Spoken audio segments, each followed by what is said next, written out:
Yo, what is going on in the world? In today's video, we'll be looking at creepy and strange TikToks that will make you question reality. Your country is in big trouble. Can I Wait a answer? minute. No. Can You've I done a lot answer? of talking. Your country is in big trouble. I know. You're not I winning. know. You're not winning this. I. You have a damn good chance of we are coming out staying, okay because of Mr. us. President, we are staying in our country, staying strong from the very beginning of the war. We've been alone, and we are thankful. I said thanks You haven't in been this alone. cabinet, You and haven't not been only alone. in this cabinet. We gave you, through I this said stupid president, $350 billion.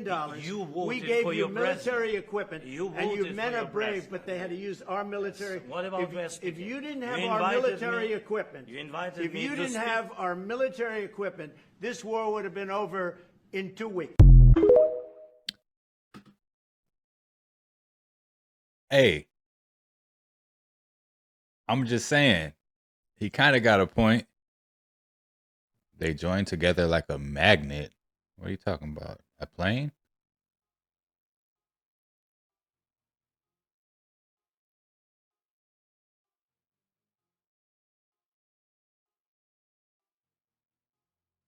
Oh, snap.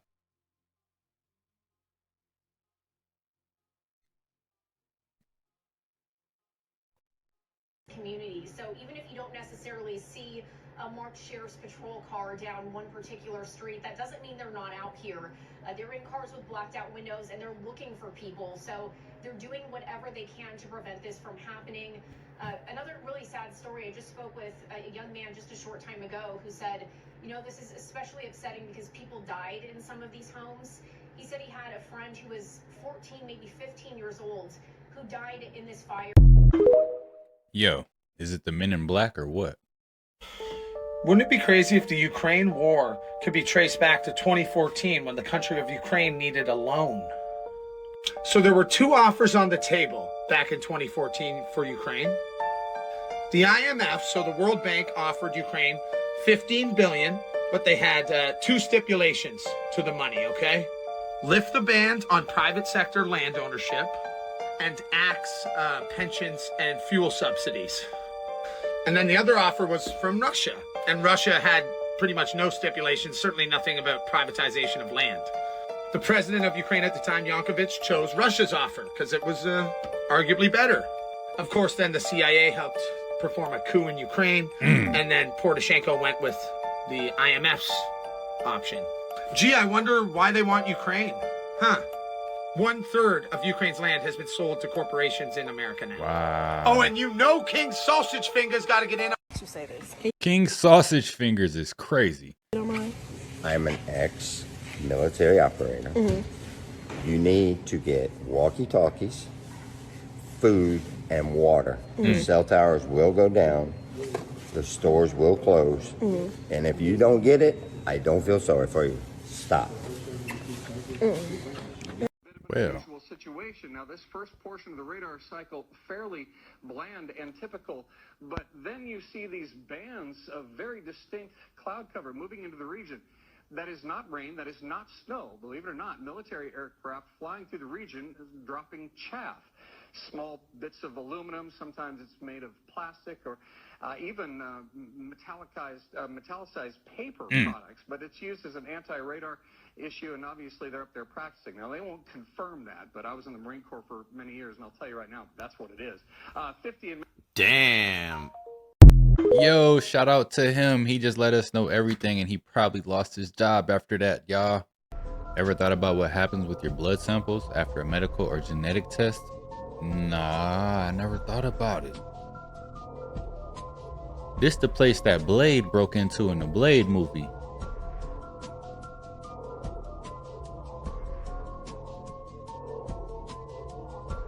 Oh, nah. They out here making clones with us, y'all. They probably got all our DNA. They got all our DNA. They got all our information. They know everything we do. They track us with the phones. They can literally make a clone of us if they wanted to. But they've been saying like they've been getting messed up over there, bro. Like everything is different. Like they've been sick, and not only one fighter. Like there's been numerous fighters that have been getting sick over there. So I don't know, bro. And you see how the the guy was, he looked at the scorecard. Yeah, he looked at it. Bro, but when I said it, it was like, the way how he was talking, he was like, yeah, that was my man, like, you know what I mean? We want to get Tank over here and fight. Man, I already know what y'all gonna do. Like, Jake Paul was defending you. He put a tweet saying like, this is what Tank was talking about. But every time I say something, it's like I'm hating because I'm going against the grain. I mean, now he's going against the grain. I'm just like, you know? So to that point, do you feel like a responsibility to the sport in America? I know you're thinking about retirement, but it's like things are going rough in the States. Everything's going over there. Yeah, but it's like people selling that so like, you know, even the picture where everybody was in the room, that shit look like some devil shit. Facts though, some coke, right? Yeah, that shit like some devil shit, like they sold that stuff. Yeah, you go with that. Isn't that more the reason why? You know? He just let us know for real. Hey man, I need somebody to tell Tank he gotta practice boxing for more than just 12 rounds, man, because you was tired at the end of that fight, dog. You was tired, my guy. You should have knocked him out earlier. Everything is fake and gay. History books are works of fiction, and current events are either manufactured or misreported. There's men running around wearing dresses and rappers making pouty faces like they think they're bad bitches. They've convinced you masculinity is toxic, gender is fluid, and everything is racism. Also climate change. You can no longer believe what you hear or trust what you see. Everything on the news is a lie, that woman might be a guy. The world has been taken over with false narratives and rainbow flags. Question the former and you're a conspiracy theorist. Don't participate in the latter and you're a bigot. Curiosity and opinions have been weaponized to get you to stay silent. Because if they can control what you say, eventually they'll control what you think. Enslave the mind and the body will follow. Oppression has been rebranded as tolerance and inclusion. But don't let them fool you because they've made you feel special. They're not trying to get rid of hate speech. They're trying to get rid of free speech. They're not trying to protect you from misinformation. They're trying to shield you from the truth. Because as cliche as it may be, the truth shall set you free. Save lives. Yo, the stuff he was just saying, man. The day of the sit-in, the lie-in, the crawl-in, the cry-in, and the beg-in is outdated. It's gone by.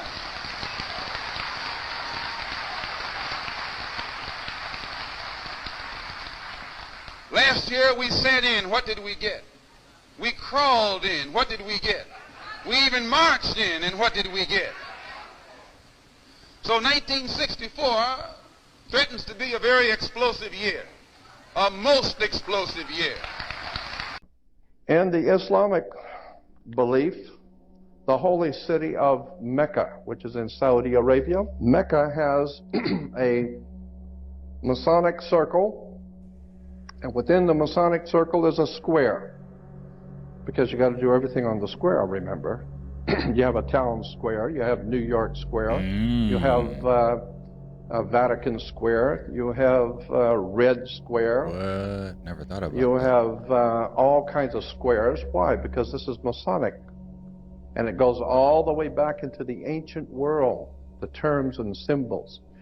Again, the planet Saturn is called the black square. It's called the dark sun, the black sun. This is what the Nazis and the SS and the Gestapo wore black. The Nazi party was probably the most glorious Saturnalian brotherhood we've ever seen. Nazis were heavy into the Saturnalian system of philosophy, war, destruction. Saturn is the god of this world. From that we get the dark side of the force, Darth Vader. Remember Darth Vader with his Nazi helmet speaking through the Masonic triangle? Somebody better do their homework. This stuff is fascinating when you get into it. Yo, I ain't really think about it like that, y'all.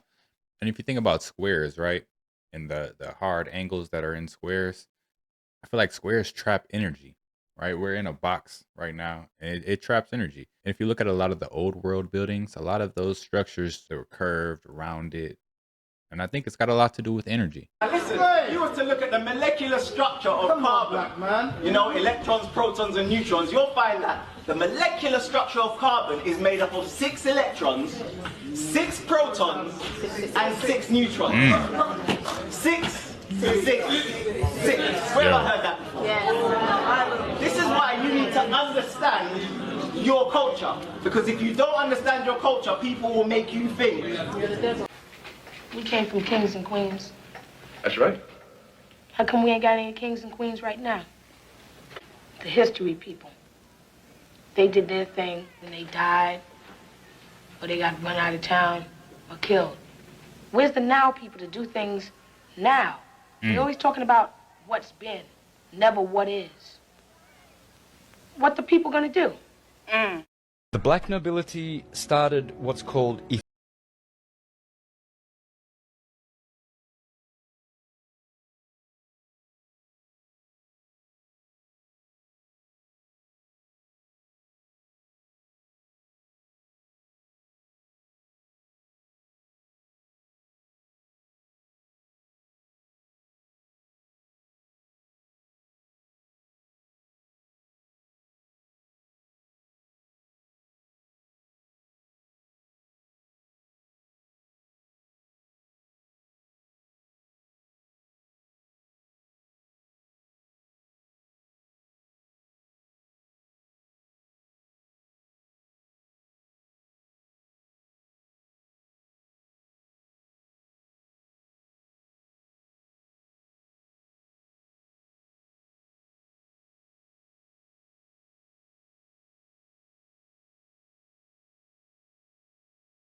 government invest?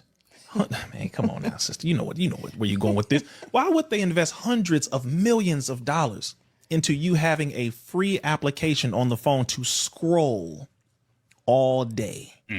Okay, let's make this very clear. Social media was created to get the people to spy on themselves voluntarily. This is the literal purpose of what social media was created for. It was created after 9/11. The first quote unquote social media platform, if you can say that, was called 6 Degrees. Then after that, that's when you had other ones come in, MySpace and the photo bucket to add to MySpace, and you have all the other. Wait a minute, 6 Degrees? I guess I'm not old enough for that one. Anybody know what 6 Degrees was? Man, MySpace was my first one. No. It was created after 9/11 through the Patriot Act to get people to spy on themselves in a way where they would accept it willingly. So the government could just watch you. Then he put up a question. What's on your mind? That's psychology. What's on your mind? Who the hell would ask you a question like that? It's a little invasive, ain't it? What you mean what's on my mind? Yeah. And you feel safe. And you feel safe. It's a way of breaking down your psychological barrier of safety. What's on your mind? Wow, a soft voice. Oh, come on. You can trust me. Then I start spilling my guts, telling you what kind of car I drive, what kind of food I eat, my address. Hey, we'll be turning up. This is serious. We just give it all away. And just give it all away. And we think we're not giving out too much. No, it is a trap. Only put out what is safe, that if it is exposed, it will not destroy your life. Yes. Put out just enough. You don't need to put out everything, but I'm letting you. We don't buy these houses to live in. We buy them in bulk, shrinking the number of homes on the open market, skewing mortgage rates, and exacerbating the housing crisis. Then, thanks to low supply, we charge whatever we want for rent. Yo, that's what's going on right now. Rent is crazy, ain't it? I'm talking about you can find a 1-bedroom on the worst side of town and they want you to pay like $1,500 a month for that mug. Like, what? It's all part of our company motto. Fuck you! Another mystery buried deep in the hills of eastern Washington keeps resurfacing. A bottomless pit said to be a pathway to the paranormal. Mel's Hole, huh?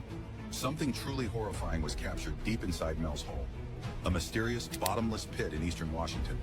The hole is so deep that no one knows how far it goes. Owned by Mel Waters, it's known for never filling up, no matter how much stuff people throw in. What terrifying secrets could be lurking down there? Let's understand what's really hiding in the dark depths of Mel's Hole. The abyss of eastern Washington. In eastern Washington, there's a strange and very deep hole known as Mel's Hole. People believe it's incredibly deep, but no one knows for sure how far it goes. In fact, when experts sent a drone down over 3,000 feet, the footage it captured was so unsettling that it shocked everyone who saw it. As the drone descended past the 3,000-foot mark, the live feed abruptly flickered to static before a chilling scene emerged. This hole, often called the deepest on Earth, has fascinated many. It's named after a person who owned the land and noticed that no matter how much stuff people threw in, the hole never filled up. People even tried using cameras to see what was inside, but the images were always confusing and unclear. Located on Manistash Ridge near Ellensburg, the hole looks like a regular well but serves no real purpose. For years, it became a local dumping spot for anything from household trash to old cars and tires. Yet it always seemed to swallow everything without a trace. Well, no wonder y'all don't know what the images look like when you send a drone down there. You're just dumping anything down there, like. Making the owner wonder what was really down there. Strangely, local dogs hated being near the hole, avoiding it and acting nervous. The owner also noticed that radio signals got messed up around the area, adding to its spooky reputation. As time went on, more and more people became obsessed with figuring out the mystery of this hole. In 2017, a group tried to lower a camera into the hole to get a better look. What they saw in the footage was so disturbing, they quickly gave up. The mystery of the hole only grew. But the owner didn't stop there. They wanted to know how deep the hole really was. So they used fishing gear and lowered a weight into the pit. They let out an incredible 4,500 feet of line and still didn't hit the bottom. Next, they tried using candy to see if there was water at the bottom, but the candy came back dry. Eventually, they lowered nearly 2 miles of fishing line, but still, no bottom in sight. Determined, the owner continued their experiment, eventually using more than 800,000 feet of line, over 166 miles, and still nothing. The hole just seemed endless. Oddly, the area around the hole was strangely quiet. There were no animals nearby, although birds flew over without a problem. Some neighbors even said their dogs acted terrified around the hole. And one person claimed their dead dog came back to life after being thrown in, though it acted strangely distant afterward. What? Some of this isn't making sense, guys. They say they can put stuff down there for miles and don't find the bottom, but a dog can get thrown in there and then come back to life. Man, look, I don't care if I ever find a hole. That shit just sound crazy. Don't name it after me.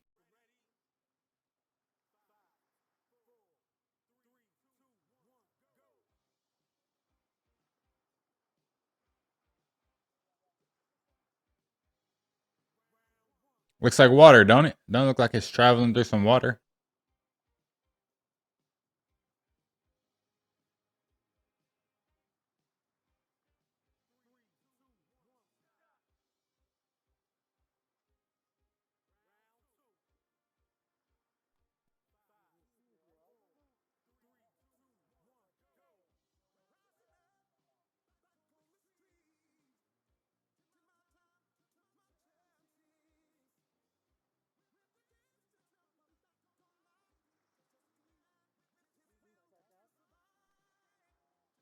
Hmm.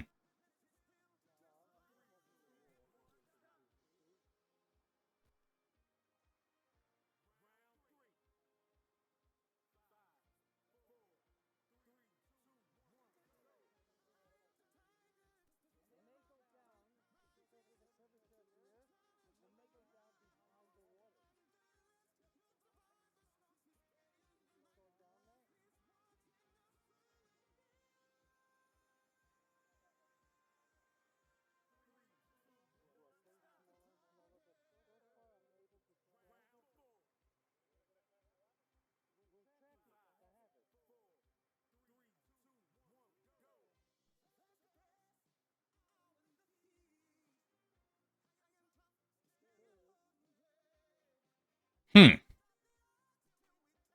That's crazy though, man.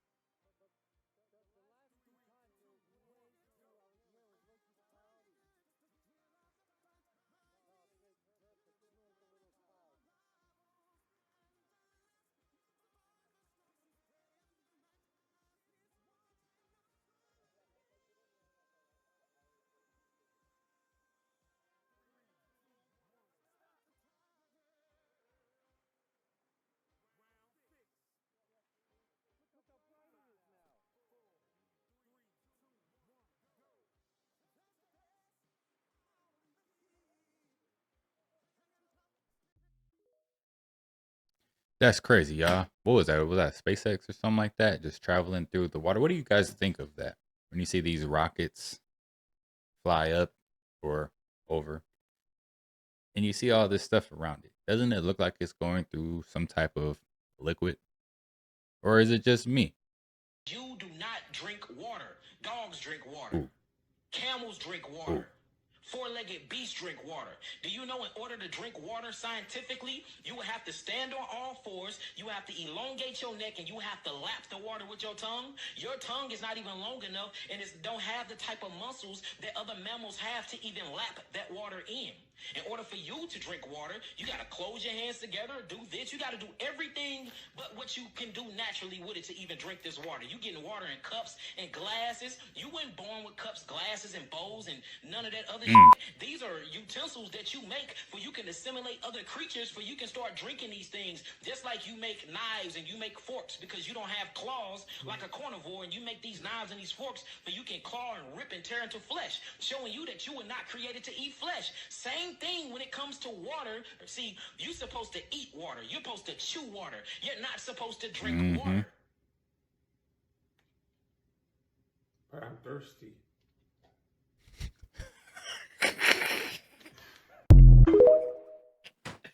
No, for real. That's how it is, though, at the end of the day, right? Like, someone could tell you all this information about what you should be doing, how you shouldn't be doing certain things, right? But, like, when you're there in that moment, you like you said, I'm thirsty. I do agree, though, with what Yaki is saying, that you shouldn't drink your water.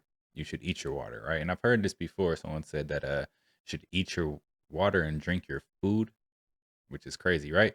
But yeah, that's how it should be, because naturally, how do you get water? Just think about it. If you was to be out in the forest or in the wild somewhere and there's nobody supplying you water, do you go to the creek and just start getting some water in your hands? You know, is that what you're going to do? You're really not going to get that much water, are you? And the water's probably dirty, right? What do? You got to really think about these things, right? A lot of the water that we need is in the fruits. It's in the vegetables. And that's where we're supposed to get it. The proteins that we're supposed to eat, right? They tell us proteins are in animal flesh and in meats and stuff like that, right? But where do those animals get their protein? You think they just got some protein supplements that people are feeding them, you know, making little protein shakes for them or something? No, they get their protein from the plants. So we got to really question these things, man, and start building a better life for ourselves. Okay, now we're gonna test the Arrowhead water. Okay, barely any light at all. It's dead. It's dead water. It has no electrical current. Let's try the Dasani. Dead water. Nope, very dead. Let's try Essentia. Okay, this is supposed to be alkaline water. Oh, expensive water for no reason. Nothing. Now let's try Kangen water. Oh, snap. Do you see what just happened, guys? This water is electrically charged, okay? It's rich in antioxidants naturally. There's no additives added to the water. It is all created by an electrical process. It's called an electrolysis.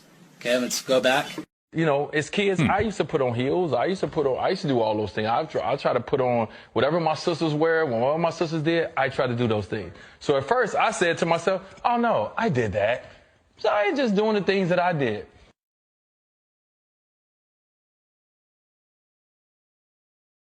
You ever hear the Pokemon Go theory?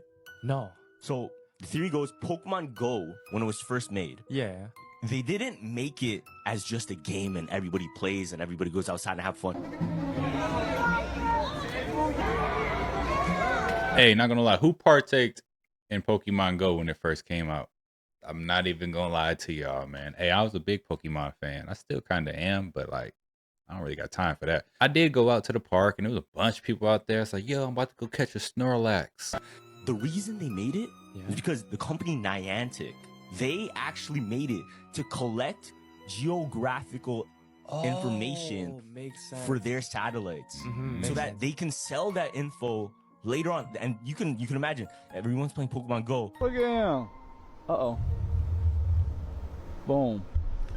And they put a Pokestop in the middle of nowhere. Yeah. in the middle of nowhere. Nobody's been. Word up, there are people playing here somewhere.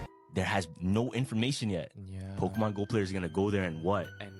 And they're gonna get the exact, literal exact pinpoint location data that they can use for GPS, tracking, whatever, you name it. Oh, you're gonna love this one, the shampoo conspiracy. Something that you use every day, but do you know who's really behind it and what it's really doing to you? Disclaimer, the ideas presented here are not theories. They're all verifiable facts. So you go over to your local grocery store to do some shopping and you realize you haven't washed your hair in over a month. It's time to clean up. You head to the shampoo aisle and you're met with dozens, maybe even over 100 different options to choose from. Quite the variety, right? Surely you can find a brand that's right for you. When I see aisles like this, I know to stay away from them aisles. What other aisles do you guys see like this in a grocery store? Cereal, chips. Stay away from that. Well, my friend, what if I told you that 90% of these shampoos are all owned by the same 3 to 4 mega corporations, all of which have one common top shareholder? This is the shadow shampoo oligopoly, and they're all kind of working against you together. So here are the top 20 or so most popular shampoo brands in America, and they're all owned, or at least partially owned, by these 4 mega corporations. But there's nothing really wrong with that. I mean, these companies are worth hundreds of billions of dollars, so they definitely must put the customer first, right? Oh, my starry-eyed little friend, let me introduce you to a very simple business practice called going public. So when you start a company, you begin as what we call a small business, a little family-owned mom-and-pop shop that brings some sort of product or service into the world. As you grow, you hire more people, make more money, and produce more incredible products or services to your customers. Now, I'm gonna dumb this down a lot, as there's so much more that goes into this, but I won't bore you with the details. This ain't a business course. But to keep it very simple, eventually most companies who want to make it big hit a wall, where they're not able to grow more because they lack the money required to invest in that next big thing for their business, whether it be more employees, more inventory, new equipment, bigger advertising budgets, etc. So they take out loans, look for sponsors, investors, and venture capitalists to get that money. But sometimes even that's not enough. So in order to get a lot of money really fast, they go public through an IPO, an initial public offering, which basically means their company is now going to be traded on the stock market. Now, being on the stock market means you no longer fully own your own business anymore. You're trading small percentage ownerships in your business called shares to the public in exchange for cash. If that company proceeds to grow and make more money, the value of its shares go up, and the people who bought them make a profit, either through dividends or selling the shares. Now, both people and other companies can invest in publicly traded businesses by buying their shares on the stock market and are called the shareholders. So you gotta realize these companies that go public sort of now have 2 different categories of customers they have to serve. They have the consumers who actually buy their products or services, and now they also have the shareholders who have sort of become customers of the company as well. You following me so far? Now here is where it gets interesting. The regular Joe Schmo shareholders like you and I don't really make much of an impact from our couple $1,000s or whatever that we invest in these companies. What happens is giant investment conglomerates invest hundreds of millions, even billions of dollars into these companies. Investment firms like BlackRock and Vanguard, who sort of become these super mega customers of the companies they invest in. And these companies must now do something called please the shareholder, or else these giant investment firms pull their funding these companies now rely on and put them out of business. Pleasing the shareholder usually means the company now has to get their consumers, that other group of customers they have that actually buy their products, to buy their products or services as often as possible, so they can increase how much their company is worth, known as market cap, by whatever means it takes. Sometimes even to the ultimate detriment of the consumer, so the shareholders stay happy and keep their money in the company. Stock market 101 for dummies. So we went a little bit off the rails just now. Let's dial it back. Oh yes, the shampoo cabal, the 4 megacorps that basically own almost every shampoo product ever, all of which are of course publicly traded companies on the stock market. Let's see who the top shareholders of these companies are, shall we? Procter & Gamble. Oh, look at that. Vanguard. Unilever. Yup, that's Vanguard. And Johnson & Johnson. Well, what do you know? Vanguard. Meaning these companies' top customer isn't the person using their shampoo, but rather a $1 trillion investment conglomerate who by definition is literally only concerned with profit. L'Oreal is actually pretty well balanced and are still technically majority family owned by, of course, a $1 billion family, the Betancourts. But you can see their top shareholders are also big investment firms, and oh look, there's Vanguard again. Now, we're not done yet, because pretty much all of these companies have all been involved in major lawsuits due to their shampoos making people's hair fall out, Bruh. Y'all see this? Bruh. drying out their skin, damaging their hair, and many other reasons. Class action lawsuits that they've resolved through settlements, meaning they basically admitted, yeah, our bad, our shampoo might have done that, so here's some money. But wait just a minute, if their shampoo makes people's hair fall out, doesn't that mean they're gonna stop buying shampoo because they're not gonna have any hair to wash anymore? Well, these same companies also make all the products that allegedly make your hair grow back, hydrates dry scalps, and fixes damaged hair. Nioxin, Procter & Gamble, Rogaine, Johnson & Johnson, you get the drill. Products that are inherently more expensive due to their medical properties and that the consumer will have to buy more often to benefit from its effects. Welcome to pleasing the shareholder. Now, I'm not saying that every publicly traded company is this evil mega corporation that feeds on your soul, but I can tell you, if any of these companies ever have the option between getting a consumer to buy something once in a while versus forcing a consumer to buy a much more expensive product all the fucking time, you can bet they're choosing that one. And just apply this logic to what happened in 2020 and 2021 and you'll start to notice something. Okay, I'm gonna stop now before I get in trouble. But huge shout out to this legend, Ian Carroll, for bringing this to light. He's the one I learned this from, so definitely him if you want to learn more. At the end of the day, remember to shop local and support small businesses because those are the ones that really do have your back. That's crazy, y'all. Speaking of the ocean, have you guys ever heard of the doomsday fish? It's called a deep sea oarfish. They can grow up to like 36 feet long. They look like aliens. They're the freakiest looking fish. Dude, they're big. They're 36 feet long. I know, but like long, but like they're they're freaking they're huge. like Wow. 36 feet. That's what they can grow up to. They just spotted one in Taiwan recently coming up from the bottom of the ocean. They call it the doomsday fish because for hundreds of years, whenever the people of the Japan, Taiwan, all these islands and stuff, when they would see this fish, something terrible would happen. Oh no. So the last time these fish came up and washed ashore, that giant tsunami hit Japan. This one was just spotted in Taiwan, I think this past week. But it also had these like really weird, mysterious looking holes in it. I just saw that. It was so scary. There's so much happening.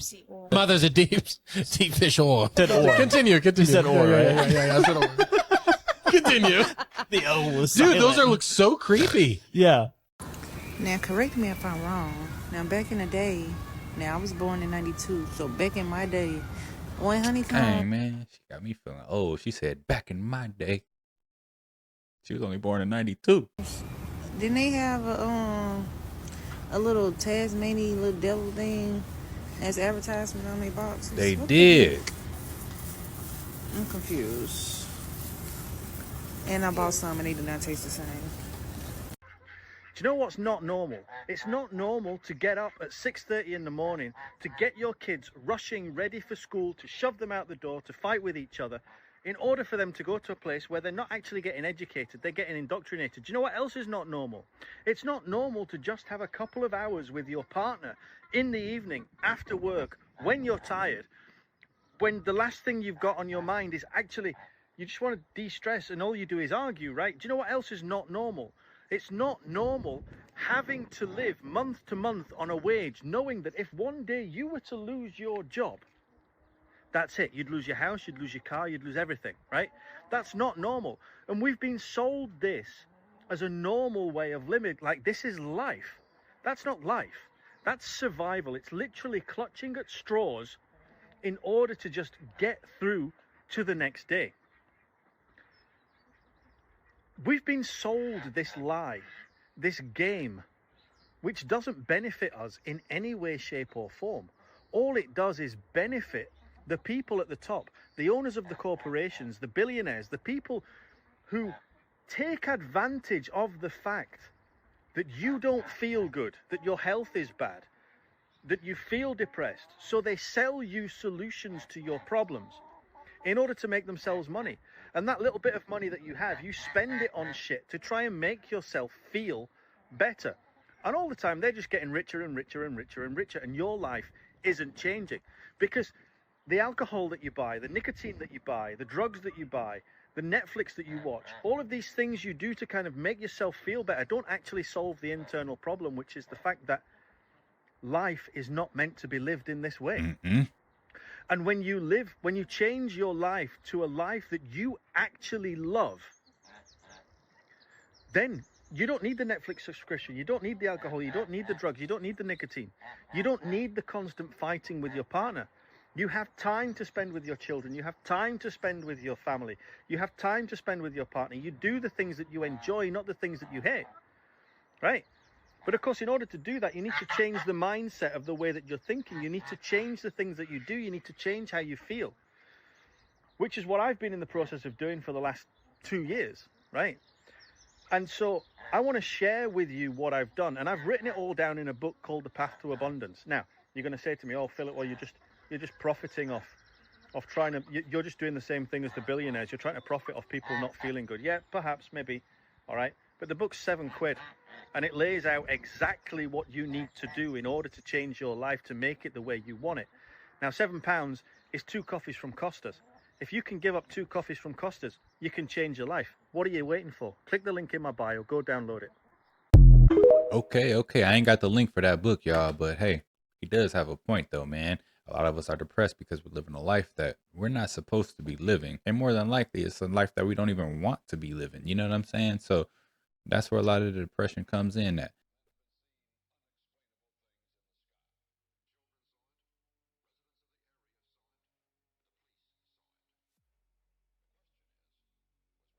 Did you guys see that? There's like a little door at the bottom, like you can go in there. Okay, tell me you're a crisis actor without telling me you're a crisis actor. Fine. I mean, at that point, I knew something was wrong. Called someone that, was able to confirm that their plane was in a crash, and I told my son. Like, is he reading the script? I don't understand. Front seat with me. He had a really long cry. He let out this, no, it was really hurt. That's how we found out before anything was really official, but we already knew. I can't even imagine having to have that conversation with your young son in that moment where you don't even as a dad have a few moments to process it by yourself. I mean, it's hard. Yeah, I don't know what else to say about that, but yeah, you're right. It was. I see all the family pictures behind you, and you're such a beautiful family, and I know Brielle's so special, so talented. Like, where's the tears that he was just crying?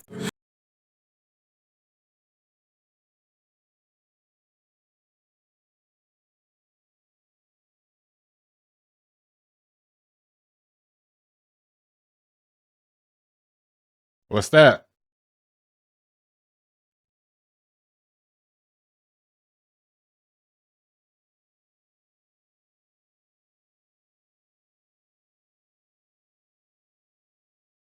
NASA be capping, y'all. Globetards, explain this for me. What's up with the world? Is there like cuts in it? You know what I'm saying? Is there somebody cut a slice in the globe? What's going on there? How the hell we don't see no apes in the damn zoo now going, hey, I just learned how to talk. Facts. Big facts. That statement right there. Why don't we see that? Why don't we see monkeys talking or apes talking or figuring it out or evolving? They want to they erase everything, y'all, with these millions of years of us being here. That's how they explain anything. So, oh, we've been here millions of years and evolution, da da da. If I learn how to talk, seems to me, in the history of just the last 700 years, we have seen some apes talk. Oh, that's some kind that learn how to talk, and the rest of them still learn how to talk yet. All bull about us mutating in some ice age. First of all, in order to say we mutated in the ice, it would have to bear witness that we were some type of stupid like people. That if the ice age came, that we wasn't civilized and go, here come the ice. Well, I guess we just have to stay here and turn white. Hell, if that ice come, you know how to just... Hell, a retarded person know when it's snow outside to get out of the damn snow. But they got trapped. Well, that's what they say, they got trapped. But my point is if you're an advanced civilization like Egyptians, you will know when the ice come to a point that you don't have to get trapped. See, my point is that certain things just don't add up. You see, because you got to understand something.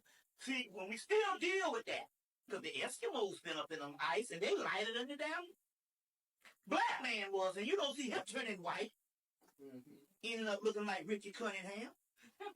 So a Japanese toy maker just made a card gun. You basically load in the playing cards one by one, and it kind of like shoots it out like a crossbow. And on paper, that sounds like a cute toy. No. Right? But it's pretty serious. You see it? It got the red dot attachment. It's cutting pickles in half and all types of stuff. Like, it's kind of strong. We got the Gamblicky, the Gambit Blicky. The Gamblicky. You know, at some point, X-Men, they need to give Gambit this. On my life. Because that would be a problem. They should give Gambit he's just that.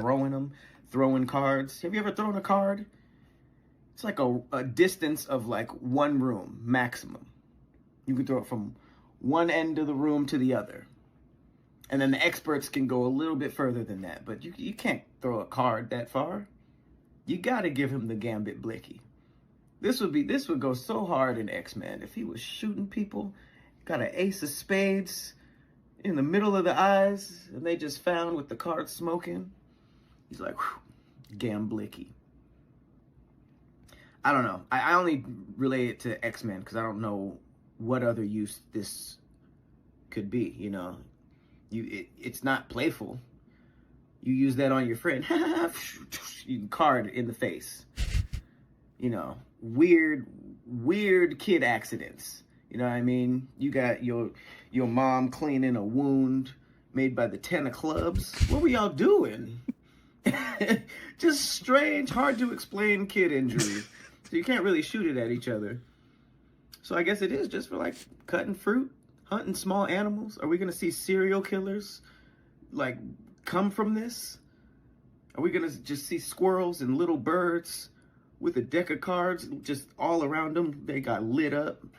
And then we got homicide detectives just like, yep, this is a card killer. This was a case of the nigga with the card switch. It's the Gamblicky. We got the Gamblicky in 2025. Hey, for real, they're gonna say, yeah, cause of death, serious game of spades. I don't know about y'all, but I ain't never seen no cloud in a straight line like that. Ain't no real cloud, man. That's the planes what did is that. the government doing to us? Yeah, the planes did that and moving over and spreading out. Only in Cape Town will you see such cuck holding back the years.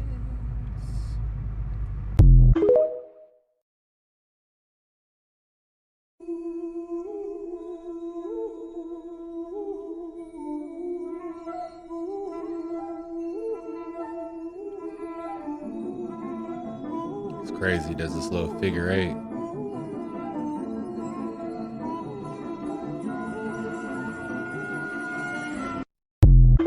It's crazy, ain't it? Okay, so keep going. So 9 times what? There's no number greater than 9. 9 times anything. 9 times 3 is 27. Okay, 2 plus 7 is what? No, that's not. Okay. Do 9 times 9. 9 times 9. 81. 8 plus 1. So there's no number greater than 9. That's how they lie to you with numbers. You can't. Can't get away from it. Any number. Any number. Times 9. Because that's how they lie to you with numbers. 125 times 9. Okay. Let's do that. 125 times 9. 11, 25, 7, 8, 9. Yeah. There you go. How could Muhammad Atta's passport survive the fireball explosion that supposedly cremated him, fly out of his pocket, fly out of the incinerated plane, flutter to the ground into 2 feet of debris, and end up in readable condition in the hands of investigators, all within 48 hours? Why Funny, did right? 19 Muslim men even need passports on domestic flights? How were passports found but not the plane's voice recorders? Why did the hijackers need passports they would never use again after their suicide flights? And why were the 19 accused Muslims not under surveillance on 911 if they were so easy to identify? The conspicuous trail of planted evidence continued 3 weeks after the 911 attacks, when anthrax letters killed 5 people and were clearly worded to throw the blame on Muslims. Death to America, death to Israel, Allah is great. It has since been proven that the anthrax came from a U.S. Army lab and was never mailed by Muslims. Crazy. There are no airport security videos of any of the 19 accused Muslims boarding any of the hijacked planes. Definitely Biggie has some of. How do you find a paper passport in an explosion like that? Everything burnt up. The most out-of-pocket lyrics of any rapper ever. And hopefully there will never be a rapper with worse lyrics. Facts. Gay lines like, I don't care how good a woman looks, I would never give fellatio to her father because she's so beautiful. When I met you, I admit my first thought was a trick. You look so good, huh? I suck on your daddy's dick. Liquor be digging me in my asshole. Undercover, Donnie Brasco. He said, I fuck with niggas who kidnap your kids, fuck them in the ass, throw them over a bridge. Don't they know my nigga got to fucking kidnap kids? Fuck them in they ass, throw them over the bridge. And in the beginning of the warning video, the Transformer is in the bed with Biggie. And then LL's lyrics, he says, he, she, blotitious, Stevie, delicious. Give me couscous, love me good. Damn, from Hollis to Hollywood. But is he good? Papa love it when he does it. It's all for you. Something about let your Timbs tap or some shit. Oh, no. No. Let your Timbs tap is crazy. Out of the essential nutrients your body needs, then something breaks. So you go to the only medicine that your insurance pays for, which is allopathic MD-directed medicine. The doctors don't know anything about medical nutrition. They don't believe that the body can cure itself, so they give you a drug that manages the problem. The drug, in its working in the human body, also burns through nutrients. So after 6 months or a year, the drug stops working, or they need to increase its potency, or they need to give you a second or a third drug. And then you get worse, and then you need another drug, and then it gets worse, and then you need surgery, and then you get a secondary infection from the surgery, and then you need another drug for that, and then you die. And then your relatives are so grief-stricken that they organize a 5K run on your behalf to come up with a cure for stomach cancer. And who do they give the money to? The people that failed you in the first place. So South Carolina is on fire in March. It's not even wildfire season, but yet somehow over 4,000 acres has burned in South Carolina. I'm hearing this spreading something like what happened in California. Y'all, so peep this. You got drought conditions with record heat temperatures, with crazy high winds, all seem to align at the same time while there's a fire. But it gets even weirder. Just last month, FEMA was running wildfire disaster drills in the southeast. Now, boom, we got fire. Now, I don't know. This sounds like a test run gone wrong, or maybe something bigger at play. I don't know.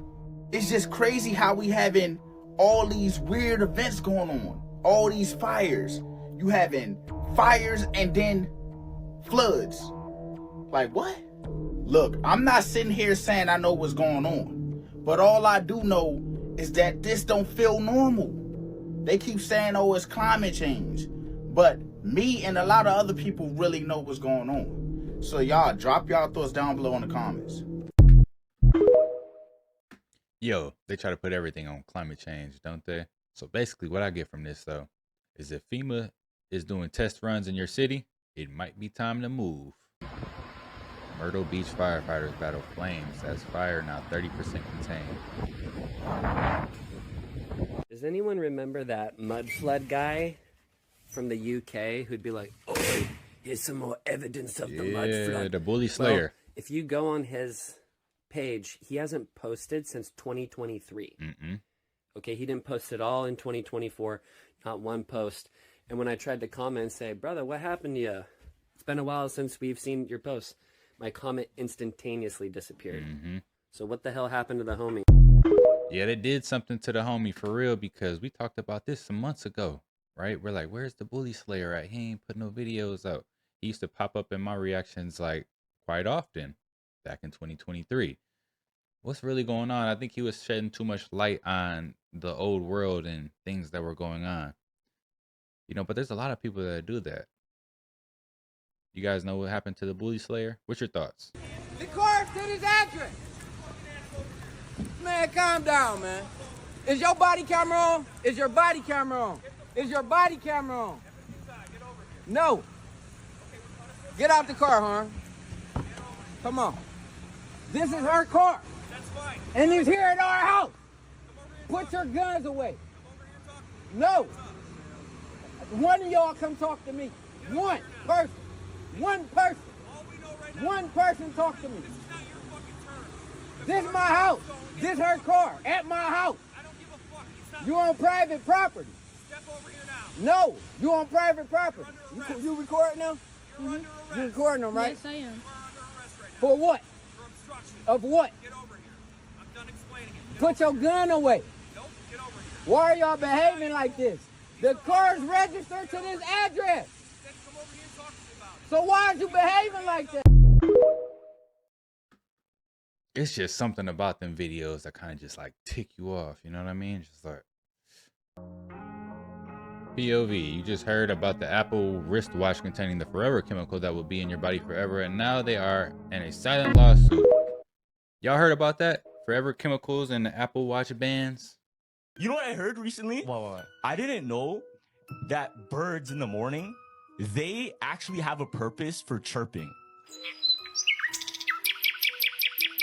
So, you know how like when you wake up, you're supposed to wake up to birds chirping, right? Yeah. That's our natural That's how you instinct. know That's it's our like human morning. nature to hear birds chirping in the morning. That's Yeah, how you yeah. wake up, the sun setting, whatever, or sun rising, whatever, right? Yeah. Apparently, when birds chirp in the morning, they actually send sonic waves to plants that stimulate that it's morning for them and gets them ready to receive sunlight. What the So heck? in the same way, did you know like if you played, they played music, specifically like hip hop music, instead of birds, and it pretty much destroyed the plants. Damn. They stimulated in like their own environment instead of bird chirping. Okay. They played the hip hop music and it was literally killing the plants because the sonic waves weren't the same. Yeah. So the theory is like with us, since we're living things too, we're supposed to be seeing the sun. That's crazy. Yo, whoa. Oh my god. It just shattered the windows in the building. That's like my biggest fear of those. Fire department is coming to help. Like I always ask myself, who would clean those windows? Because that's crazy. And now look, there it goes. And there's somebody on there too. Man, I know he nervous.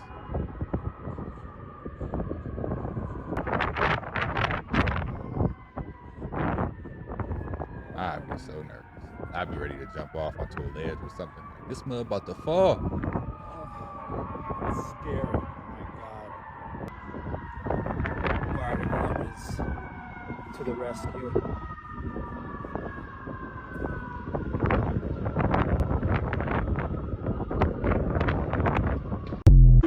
I wonder how that even happened. Y'all notice how Lizzo told y'all it's okay to be big and then she went to go lose weight? You notice how she set y'all up like that? Yeah, did y'all notice that? Or was that just me? You notice that these celebrities will always tell you to live a certain way and they don't live that way themselves. You notice that? You notice how Cardi B told you I don't cook or clean, but let me tell you how I got my ring, but then the ring is gone. You see how celebrities will tell you to do something that they don't even do. You know how Cardi B said she don't even let her child listen to her music because she knows that what she's singing about is wrong. And that's not how she wants to raise her daughter up, but she'll raise y'all daughters up like that though. Yeah, she'll raise y'all's daughters up like that. Yeah, but she ain't gonna raise hers like that. You notice that? You see where I'm going with this? Y'all gonna get enough of worshiping these celebrities like they're God, baby. You're gonna get enough of having these idols. You're gonna get enough of bowing down to these celebrities. You're gonna get enough. Tell me who your God is. Yeah, man, you shouldn't really worship celebrities anyway. Elon's probably gonna hate me for this, but here's a little hack, guys. Old satellite dish, right? Everybody's got one. Especially if you're blue collar like myself. Take the satellite dish, put your Starlink on there, take the little camera pointy thing, just take it off, mount your Starlink on there, find your degree, and you can even get technical with it. It's got degrees here, it's got degrees here, and it's free. So there you go. You're welcome. Perfect mount. You gotta have all that fancy gadgets. I live in a world where the ID that I got in my wallet is fake, even though I got it from the DMV, because it ain't a real ID. Next thing you know, they're gonna be like, you need a real social security and a real birth certificate, but you're not a real person. The fuck is going on? What is going on? For real, like, why do we have to get real IDs? A real ID? What's the ID that we already got? I just got my ID renewed. Now I gotta go get a whole new one. Want to hear something terrifying? The Prophecy of the Popes. Oh boy. This book was found in the Vatican archives. Predicted every single pope from in 1143 all the way to our current pope. But the scary thing is, after Pope Francis, the last one, it just says Judgment Day. Oh gosh. It literally ends after Pope Francis? Yes. The creepiest thing that I saw inside St. Paul's Basilica, bordering the whole inner sanctuary, is every single pope. But what's weird is that there's only a certain amount of markers to where you can put a picture. There's one left after Pope Francis. They have always said that once that last slot is filled, it will be the end of the world. What he predicted, the time it took to go from the first pope that he wrote about, halfway mark, was 422 years. And he's saying from the middle one to the end, another 422 years will be the end of the world. If you do 422 years from the middle pope, which was 1585, that year is 2027. Dang! It's even weirder. Pope John the 23rd, and he said that the end of the world would happen 2,000 years plus Christ's life. So that adds up to 2027 as well. Bro, I'm getting old.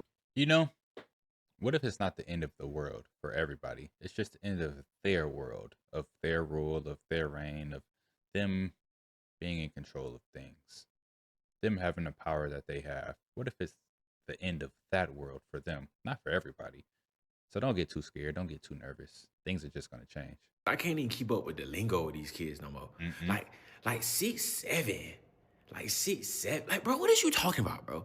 Like, I was coaching some kids the other night, bro, and these kids said, "Yo, Coach Jay, how tall are you?" I was like, 6'1".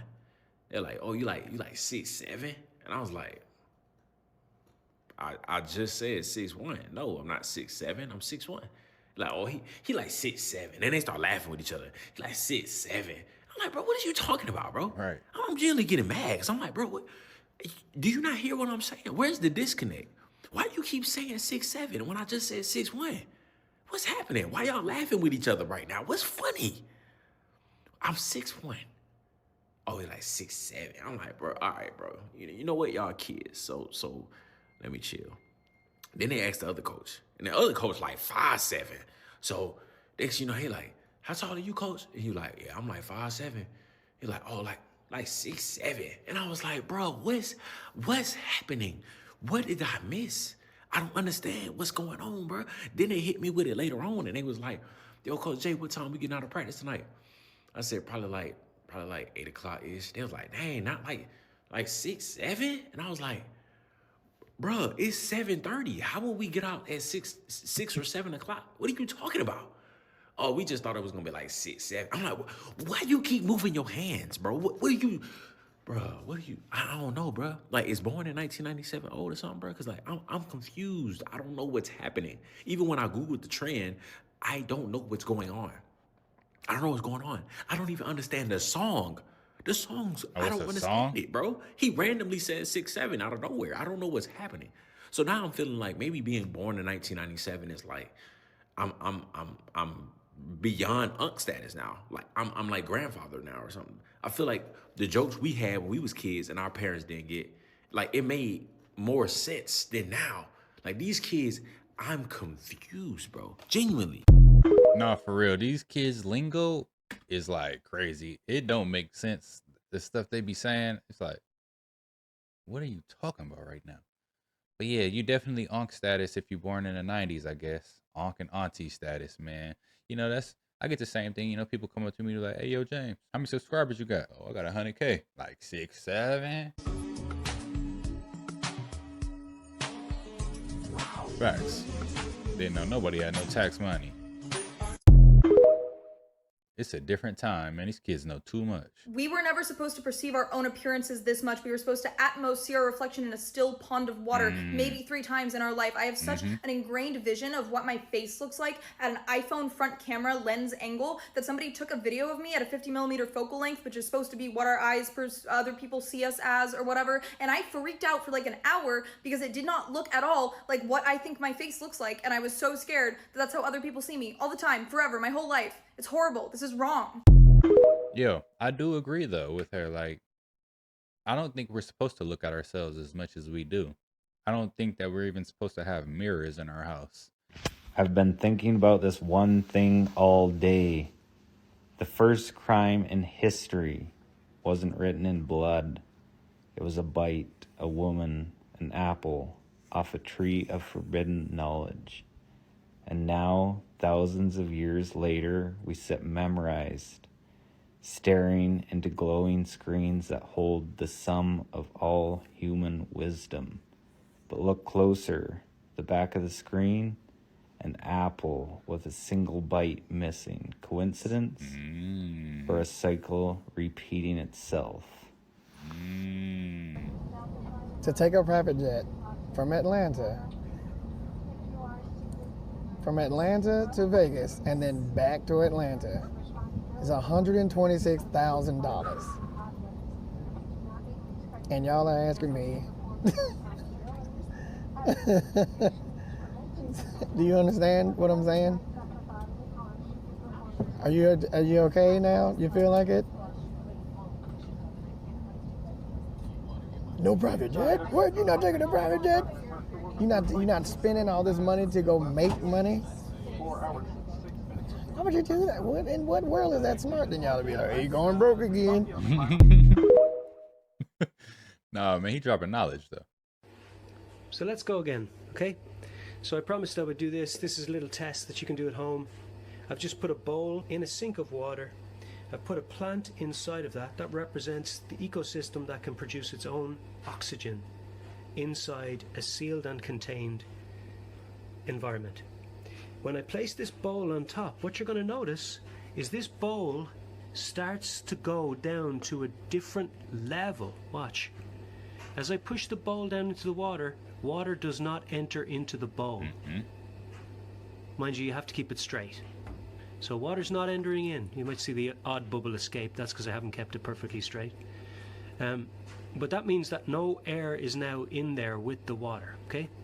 Now as I lift this bowl up, you'll notice the other bowl underneath, the white bowl, starts to come up with it as the level of the seal rises to the surface of the water. Now watch it pop as I release the pressure and the seal. Did you see the pop? And what? The bowl is dry. No water entered in. God placed the firmament in the midst of the waters to separate the water above the firmament from the water beneath the firmament. Above, beneath. Separated by the dome itself. No air, no water in there, see? Only air, only air, only air. See it? See that line? That's the seal. You see it there? See the seal, the water level? And then it pops. That's the firmament. So that's a test you can do at home to prove that an ecosystem can survive underwater in a dome, in a concealed and enclosed system. The flat Earth model. Love you. Yo, the Earth is flat, y'all. It's flat. You know, that video makes me think that all of these great floods that we had, or the great flood that we had in the past, was because of what people are trying to do now, which is crack the firmament, crack the glass ceiling. We almost cracked that glass ceiling. Let's send a rocket up there and get out of this glass ceiling. Imagine if they actually do crack the glass ceiling and that there is water out there, and that water just constantly pours in. We're going to be flooded, right?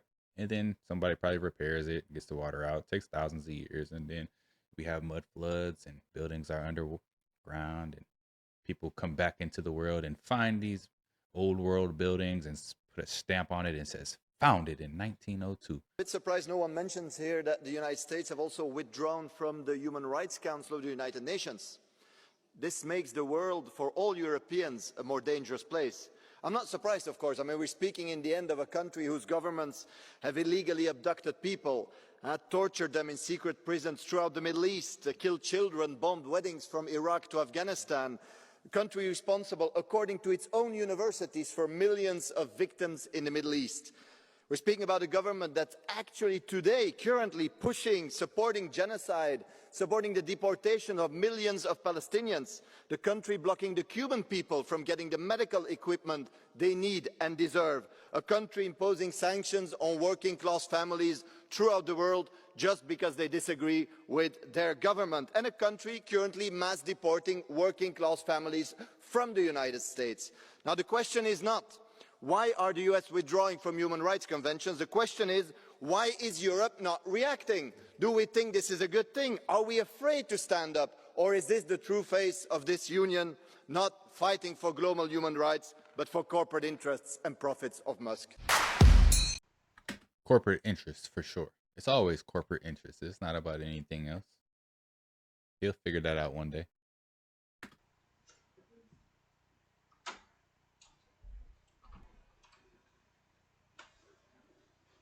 Oh, no.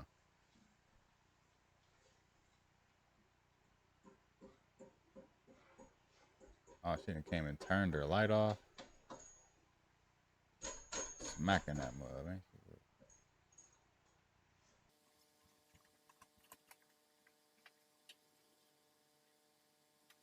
See, you can't trust nobody, man. This your landlord. Oh, she gotta go. We need to evict her.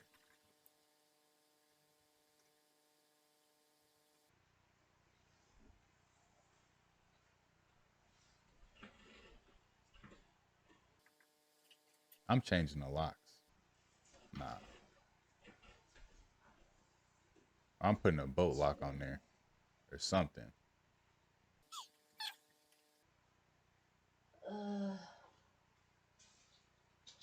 Phone in bags?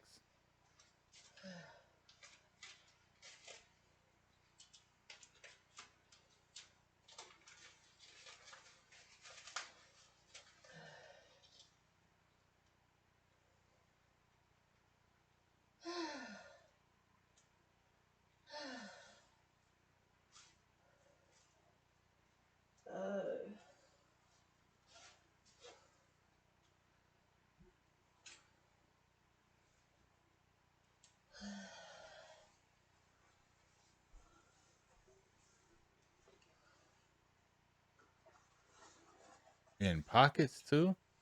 Wow.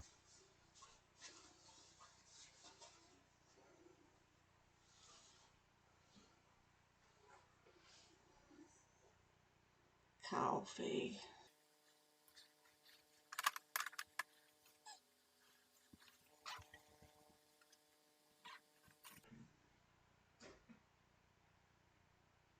Back in the fridge.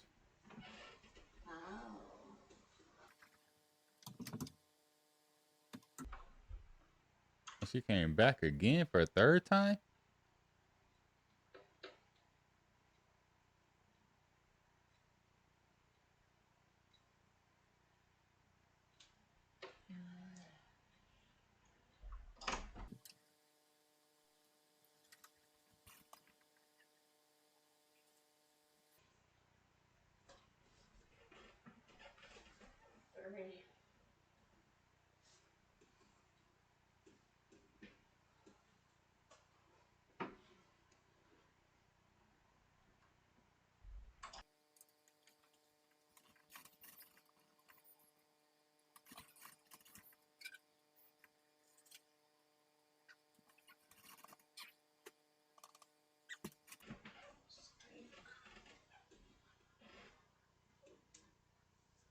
It does stink.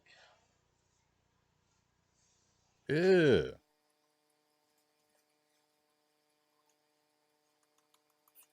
It stink. Guess you stinking.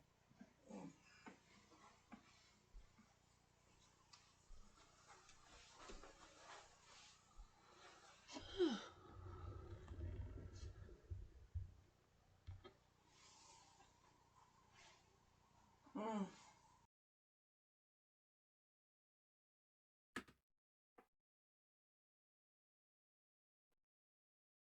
She just in somebody's house. That's crazy.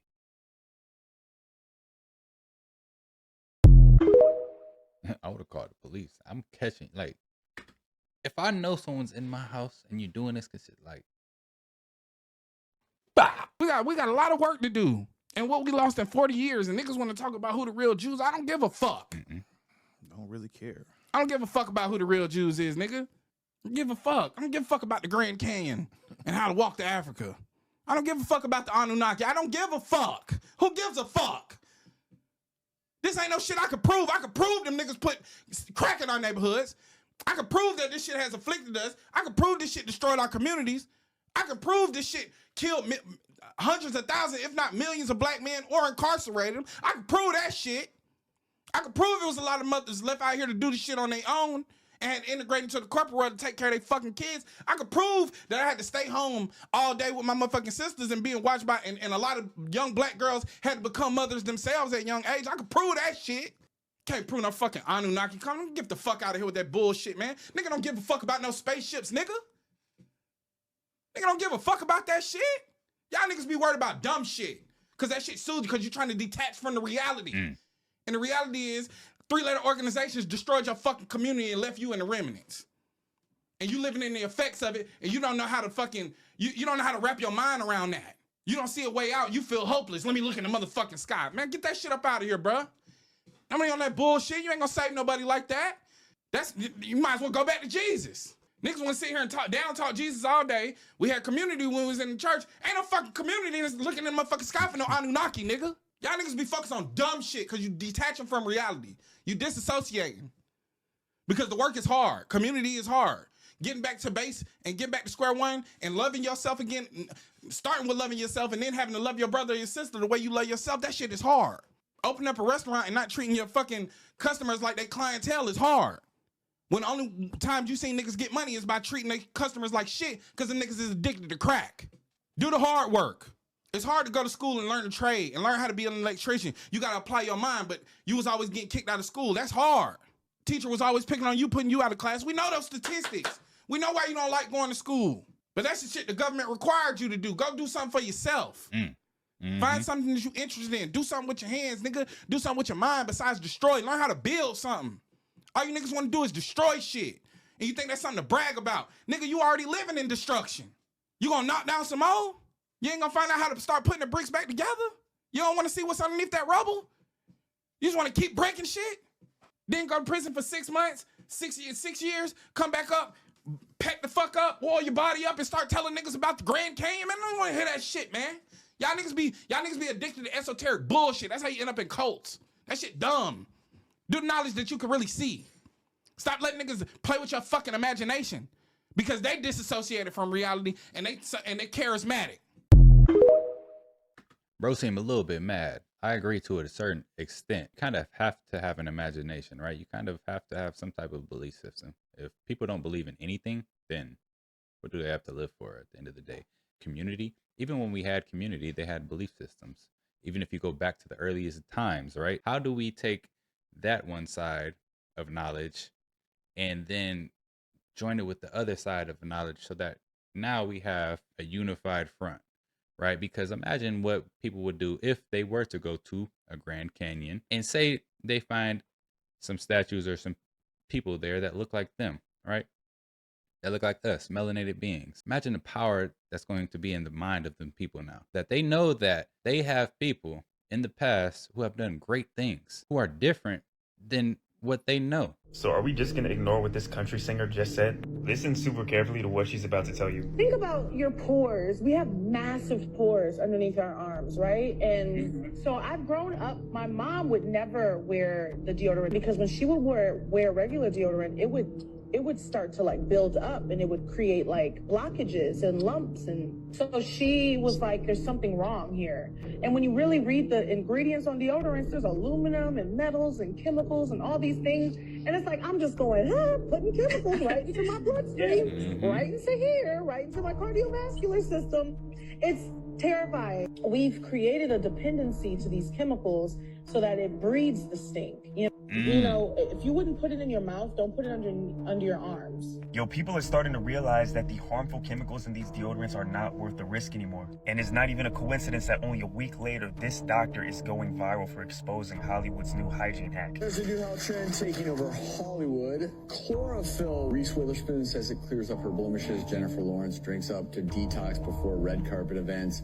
Everyone remembers back in science class, the chlorophyll, they trap sunlight for photosynthesis.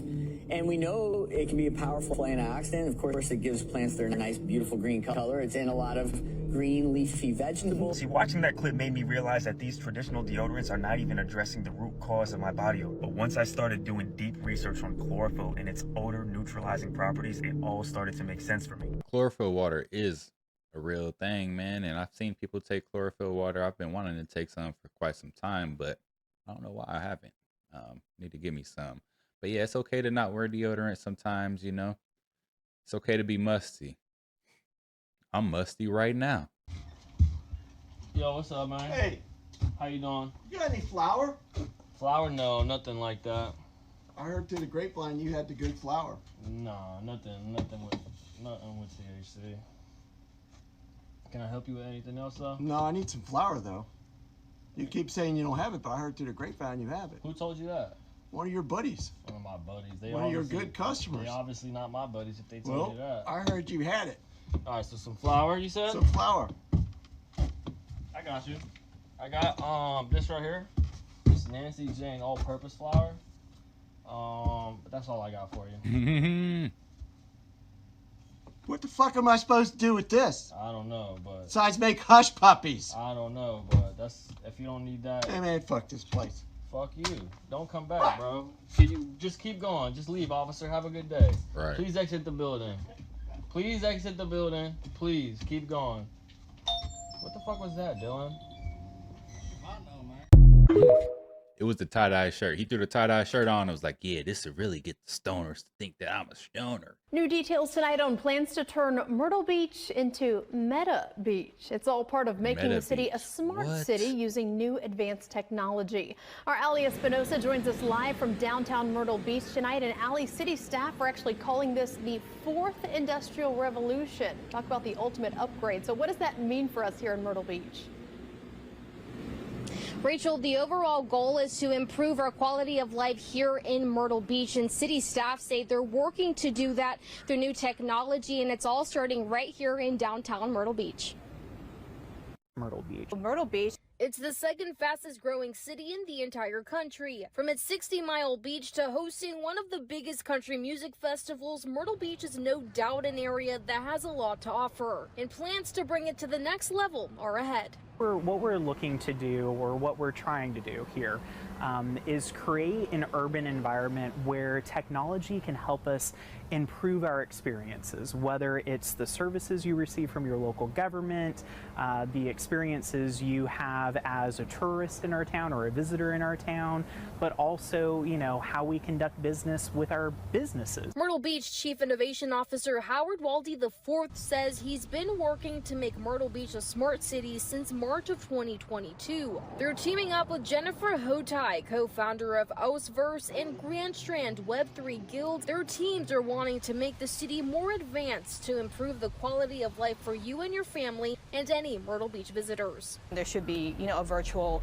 3D room that you can go and experience and be able to interact, you know, see the menus in 3D, be able to go and experience the history of, you know, this of South Carolina, etc., go and have interactive experiences. I think that is something this the whole state in general is lacking, but especially Myrtle Beach, it really should pop out a lot more. Wait, she said you should have interactive 3D menus. Who's got that anywhere? Talking about, yeah, we need to catch up Myrtle Beach, and this whole state's lacking that. I ain't never walked into a place and had the menu around me and just been able to. You get what I'm saying? I don't know, man. This is real fishy. It's a similar thing going on in LA with all of those fires, right? We know they had plans for that being a smart city. They have plans in Hawaii for that being, well, not Hawaii being a smart city, but for there being a smart city in Hawaii. Then you got Myrtle Beach on fire, and they have plans for a smart city. Guys, I think what you should do is research your city that you live in and see if they have plans on making it a smart city. Because if they do, you might want to fireproof some things because it looks like it's a trend. Through more advanced tourism attractions and safety measures like acoustic detection systems, which can detect the sound of gunshots, which have already been approved, the city of Myrtle Beach is working to keep up with what's ahead. Cell phones. Back in the 80s and the 90s, right, you had the original telephone. Some people had that phone in the briefcase, and now we all carry around these mobile devices that are smaller, but they're essentially computers at our fingertips. Smart cities technology is no different. It's just the next phase of technological evolution. And right here behind me, the city is hosting an event called Fast Fest, where they're providing free information about smart cities to the community. This event goes until 6 o'clock tonight. So I guess the question would be, how much is too much, right? Like, how much technological innovation do we need? When are we going to realize that if we keep on doing this, we're going to lose us in a way? We're going to let technology take over. Like, in my eyes, AI already controls the world. AI is already, Skynet right now is making all the calls. And they're trying to change everything to where Skynet can literally be in control of everything. We got to stop trying to give up everything just for convenience, because that's what is happening. Good evening, everyone, and thanks so much for joining us on this Sunday. I'm Rachel Scott in for Lindsay Davis. The countdown to the Oscars begins. We will have more from the red carpet in just a moment, but we do begin tonight with the wildfires burning in the Carolinas. As we come on the air, hundreds of first responders are battling the flames. The governor of South Carolina has now declared a state of emergency. A fire burning near Myrtle Beach, doubling in size overnight, 0% contained, threatening homes and forcing evacuations. And massive plumes of smoke can be seen for miles. Fire teams taking to the skies, helicopters and planes helping to douse the flames. More than 30 agencies now involved. Officials say more than 100 fires were ignited this weekend alone. ABC's Stephanie Ramos leads us off from the fire zone. Tonight, urgent evacuation orders in effect in the Carolinas after multiple brush and wildfires erupted, threatening homes and businesses.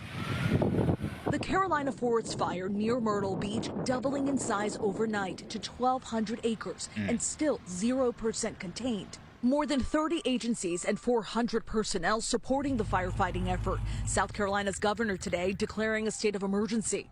The inferno sending a massive smoke plume drifting into the sky. Officials warning of low visibility driving conditions. Air support conducting water drops to combat the flames. Carolina Forest resident Barbara Ginta telling us she first saw the flames Saturday afternoon, and then it got worse. So that wind is what started it, and start one fire and just kept going and going and going, just catching everywhere, like all the woods behind us. And how close did you see those flames? How Right close here, did it get? right there, right there. See, right there, that's when I woke up this morning. With much of the southeast in moderate drought, dry and windy conditions fueling the fast-moving fires. Wind gusts up to 40 miles per hour, prompting the South Carolina Forestry Commission to issue a statewide burn ban. You can see these brush fires continuing to burn. This fire in Tryon, North Carolina, forcing evacuations. Residents saying the effects could be felt for miles. Oh, you could smell the smoke all the way in Columbus.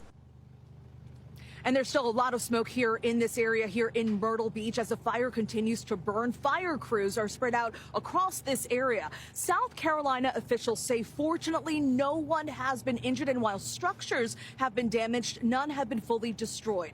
Thankfully, the winds are expected to die down as we head into the week. Rachel. That will be some much needed relief. All right, Stephanie, thank you.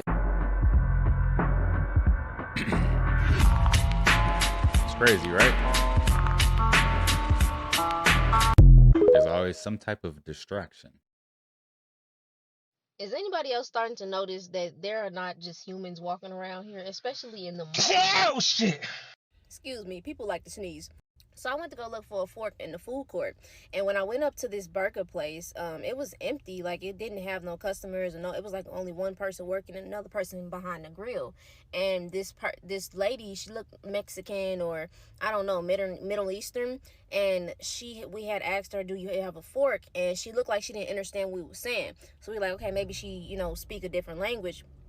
And then we said it again, but she started speaking regular. And when we asked for the fork, it just looked like she wanted to growl at us, and she looked like she was just trying to hold back her bloodlust. I don't know. It looked like she was trying to hide, or like she was sent in to try to train to be around humans. I don't this is just what I'm picking up. It was not a regular interaction with it didn't feel human. Like, her energy felt like she had some malicious bloodlust behind herself, and she was trying to hold it back. And she was like, it was just, you can tell in the eyes always, just the way she was moving and walking to go get the fork, it just looked like she just got into a meat suit, and she's still in training around being around humans, and this job is what she's working at to train. I don't know if these malls are special centers for these other species to train to be around humans and just work and do those type of things, but that was not a natural encounter. I don't know, I'm just overthinking too much, but what I felt, and when I felt her energy, it just felt like she wanted to eat me, and she was trying to hold it back. Once she corrected herself, it was like she was about to speak in another language, but once she corrected herself, she spoke perfect English. And she did not have a foreign accent. She did not have a Mexican accent. Moral of the story is, it ain't just humans out here. And some of them are in training in these malls to be around us.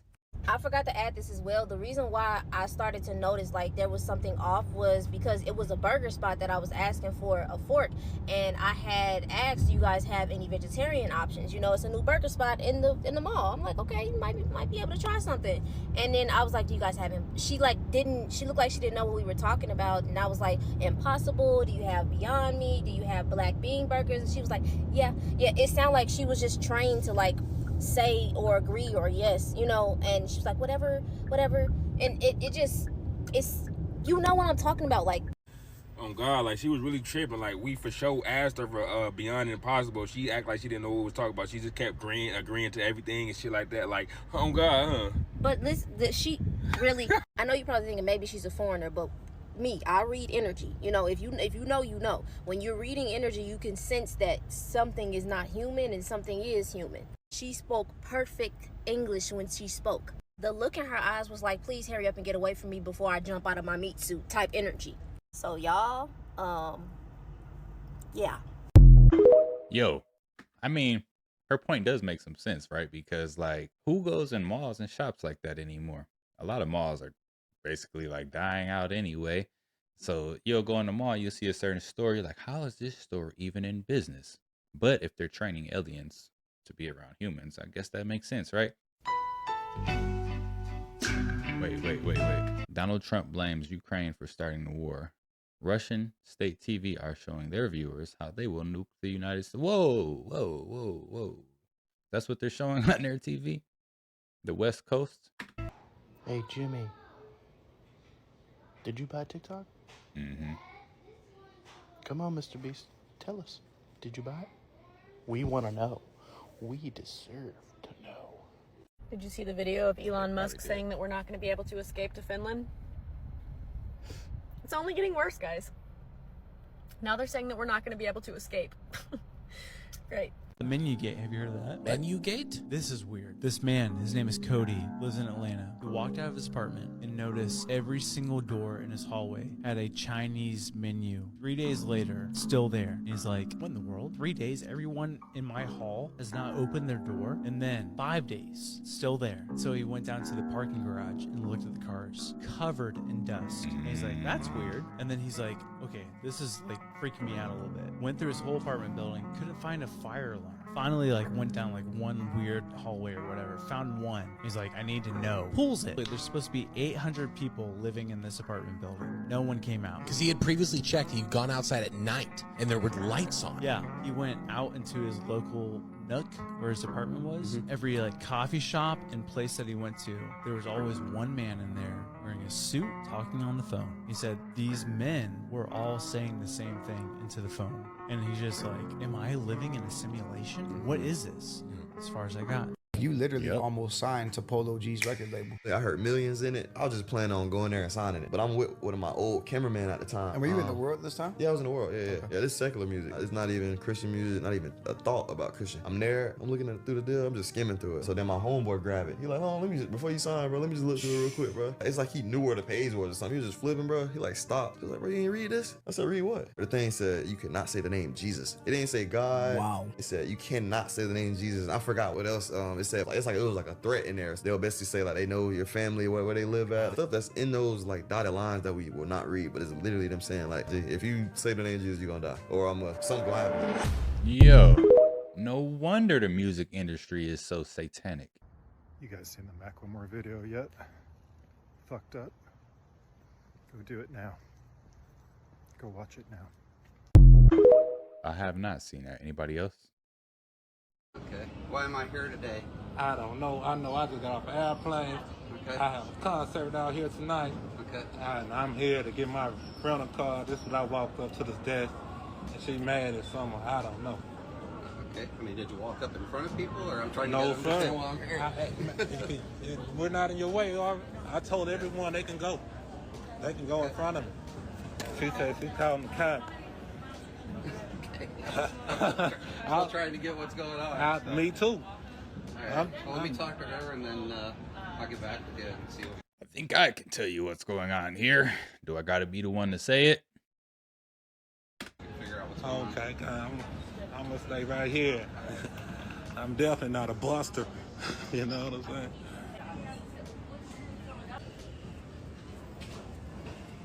If I don't make it to the concert tonight, it's because that fat white bitch.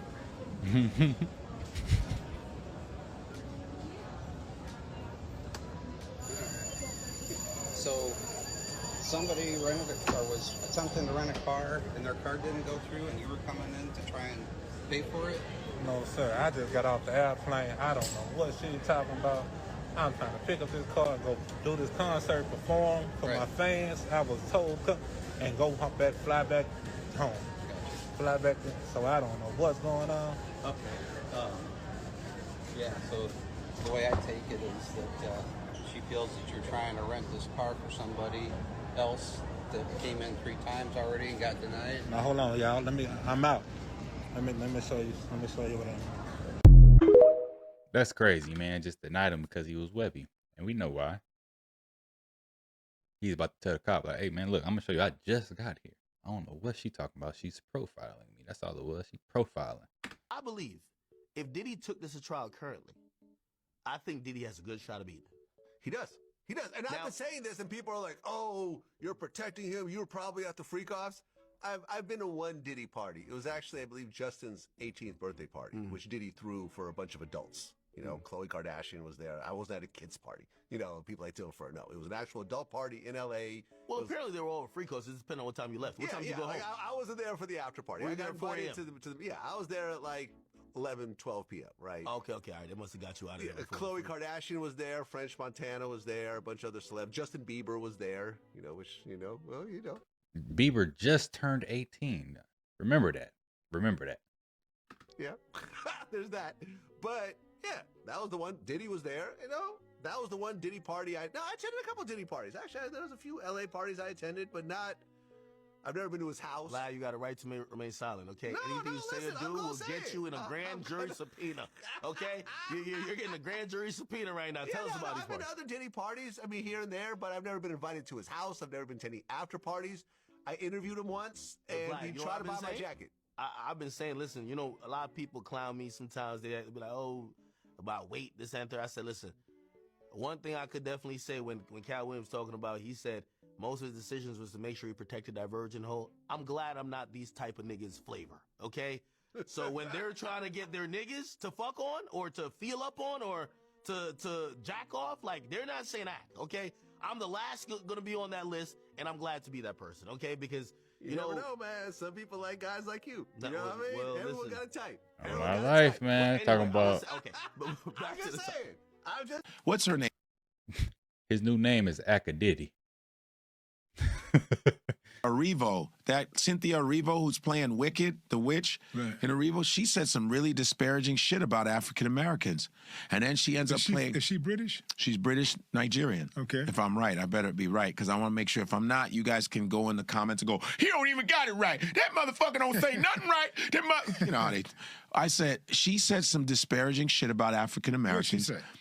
I want to make sure I quote it right, but if you can get your producers to find it, that would be cool. Mario, try to because I don't want to say anything out of pocket. And she said some shit about which is funny how almost every foreigner has something to say badly about African Americans. Even Africans sometimes have fucked up shit to say about African Americans, but then everybody comes to America trying to be African American. And benefit off of our struggle and the work that we put in. Yeah. And what's really fucked up is she ended up playing Harriet Tubman. I go, wait a minute, you just talked about and shit on African Americans, and you're going to talk about the woman that did so much for African American freedom? You get to play her? You're fucking playing Harriet fucking Tubman? Are you out of your fucking mind? Harriet Tubman would have smacked the shit out of you if you said what you said. How could you say that? How could anybody that looks like you come into America and talk about African Americans when they are the ones that have created the foundation for foreigners to come in? The 1964 Civil Rights Bill is the reason why Koreans, Nigerians, Indians, Arabs can come in and open up businesses in black neighborhoods and still disrespect the fucking same people that are putting money in their pockets. What kind of fucking nerve is that? It's the serious hatred of African Americans in this country. It's in the soil. It's in the fucking soil, like my boy Dante says. That's my co-host. He says it's in the soil. That it's almost patriotic to hate black people. It's patriotic. It's part of the. Damn. It's part of that. Oh damn. Yeah, it's part of the American thing to hate black people. Mm-hmm.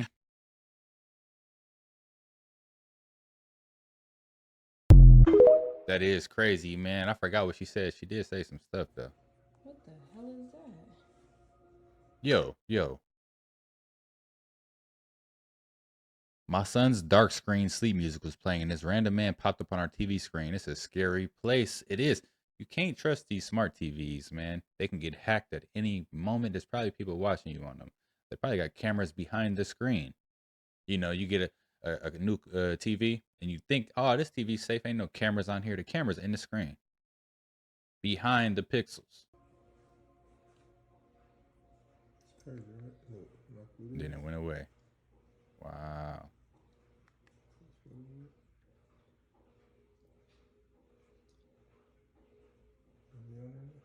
No.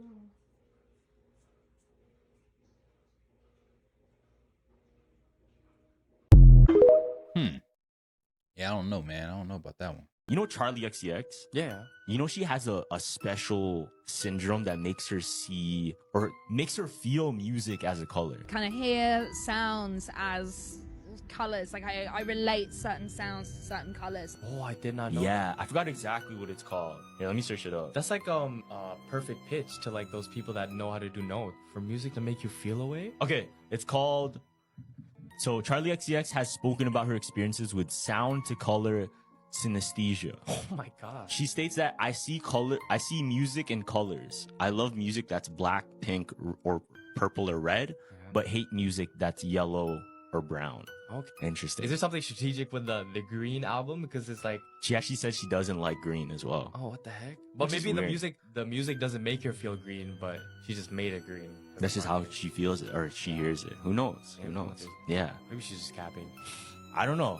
Some people could just be saying this stuff. But for sure, like, there's people that can see or experience things in a weird way. That's right? true. Like, they'll hear a word, and to you it may mean this, but to them it can completely mean something else. You know, I think Jimi Hendrix said that in the past. It could have been Jimi Hendrix or it could have been Andre 3000 because he acted as Jimi Hendrix, and I think he said it in a movie. He was like, yeah, I see music in colors. It's just colors. Maybe it's the same thing. We were in the backyard fixing a truck, and then out of nowhere we just see a big light fall down and basically crash in the backyard.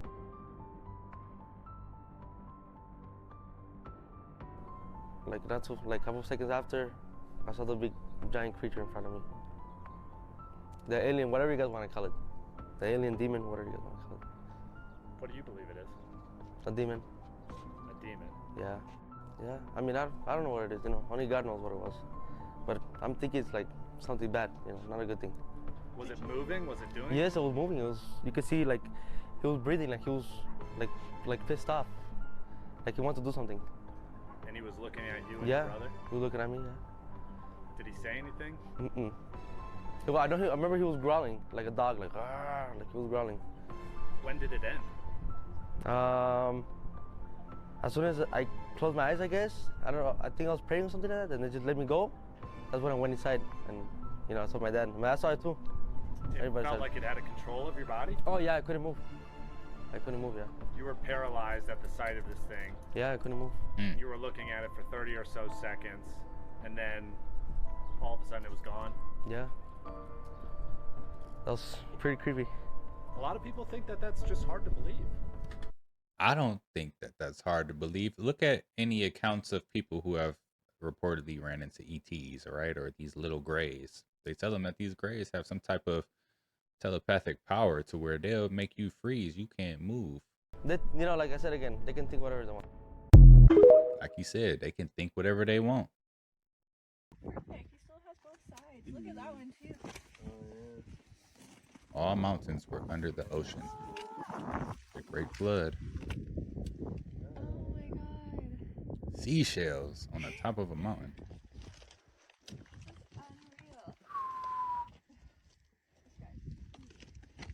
Now that's crazy.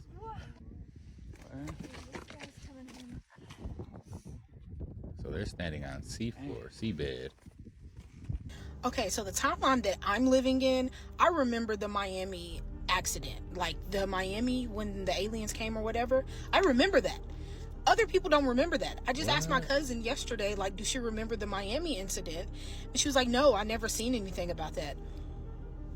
Am I living in a different timeline than everybody else? Like, do anybody remember that incident and then like nothing came out of it? The dude with the camcorder, he had like a very old camcorder that he walked around with. He recorded stuff. They wouldn't release the information. There was a whole bunch of cops there. They said that they seen like 10-foot people. No one remembers that? Am I crazy? I remember that. Nah, she ain't crazy. Hey, look at the map. Look at the map. Keep the map in the plane.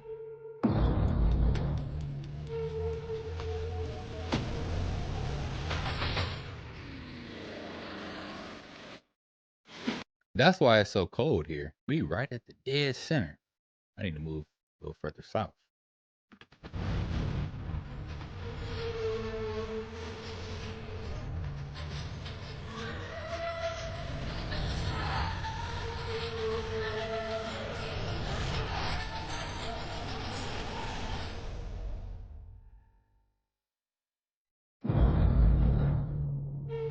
letting us know something right there. I wanted to show you about this map here. This is called the Air Map of the World. This was used by the Army Air Force during World War II, and it has on it the routes that people would take, flyers would take, and the mileage between the points. And I noticed two special things about two routes here. And one is goes from San Francisco all the way to Tokyo, which is right here. And there's two stops along the way. So you have Alaska, the tip of Alaska, and you have the Kamchatka Peninsula between those 2 points. And there's mileage numbers between those legs of the journey. And it totally makes sense. This is what the Air Force is telling you, how to get from San Francisco to Tokyo. They're saying take this route, which hits Alaska and the Kamchatka. Which is why when they have the emergency landings, they land in Alaska. Exactly, because they were coming from, was it the Philippines, something like that? So yeah, Asia up here. So when you look at the globe, it makes absolutely no sense because it looks like they're making a tour around the Ring of Fire. Well, this is the Ring of Fire. There's no ring, by the way. Yep. It's going from San Francisco direct route, boom, to Tokyo. And it makes absolutely no sense on the globe. But here, the government, the Air Force is telling you this is how you get from one to the other. There we go. The direct route. Let me show you this other one. This is from New York, and when you leave the United States, the farthest point here on this part is Newfoundland here. And then this direct route to Moscow, you hit this point right here, which is Iceland. And if you Google it and you say, I want to go from New York to Moscow, it shows you this huge arc. And you have to say, no, wait a minute, why is there this huge arc? Why don't they just go directly from one to another? Yeah, the plane's not making a curved flight. That wouldn't make any sense. Planes fly in straight lines. So they have to hit Iceland on the way. Interesting. Back then, they had to refuel. Planes couldn't. So that's the government telling them, the Air Force telling them, this is how you go from New York area to Moscow, is you have to go to Iceland. And on the globe, it's just this big old arc, which makes you ask, why do they have to do that? Yeah. That's why. Yep. And plane flights are level. Gyroscopes wouldn't work on a globe. The FAA trains pilots on the Target Generation Facility. And the Target Generation Facility is a simulator for Earth, and it's a flat Earth simulator, and it's also doesn't account for gravity or the spin of the Earth. So if you want to argue that the Earth's a spinning globe, go talk to the government, because they think it's flat. So Dyeing that beard than Diddy wear. All right, that's enough. I know. Wait, that's enough. And I seen him. He shows me behind the curtain. That's a fucking enough. All right, I'm gonna edit. I'm gonna edit this out. But still, Put a fucking. put a note on it. You can edit that one. I don't.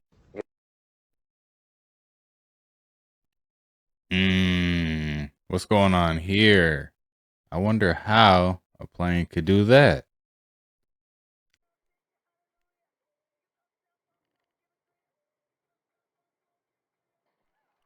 Yo, where'd that car come from? Wait. Did y'all see a car come from anywhere?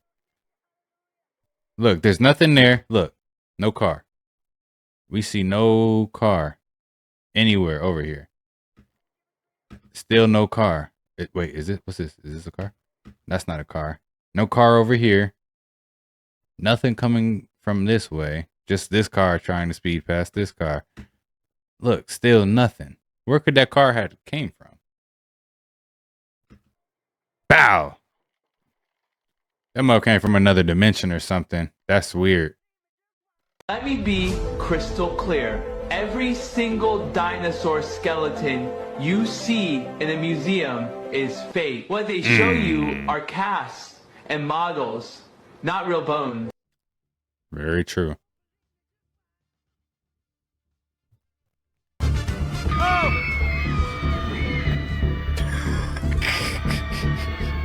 That's crazy.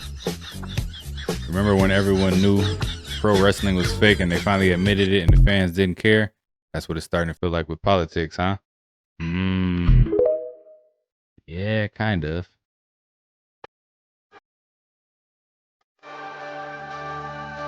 Oh, snap, look at his arm. Did y'all see that? How?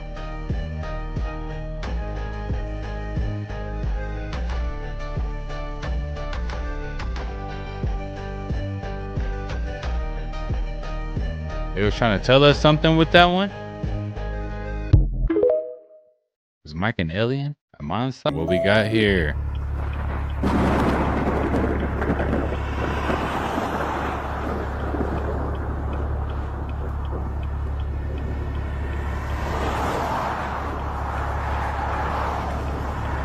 Y'all see it?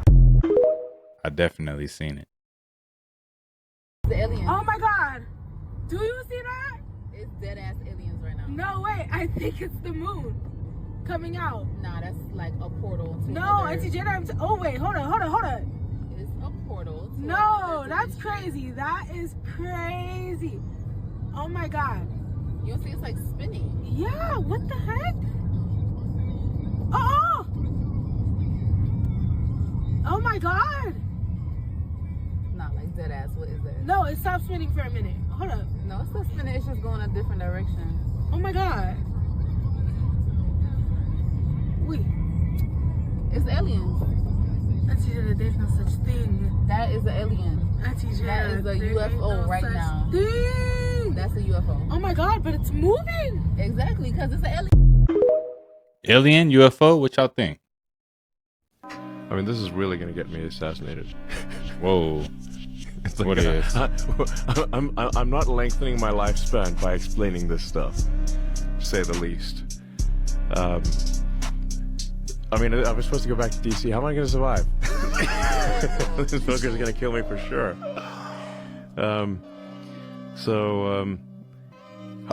In fact, I do think like it's like, I actually have to be careful that I don't push too hard on the corruption stuff, because it's going to get me killed.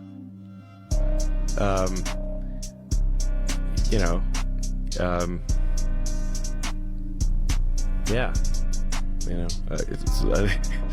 it's like I was actually thinking about that on the plane flight over here. It's like, if I push too hard on the corruption stuff, people get desperate. Is the issue? Right. Then they say like, okay, if the money flow cuts off, then okay, they can't afford school for their kids. Right.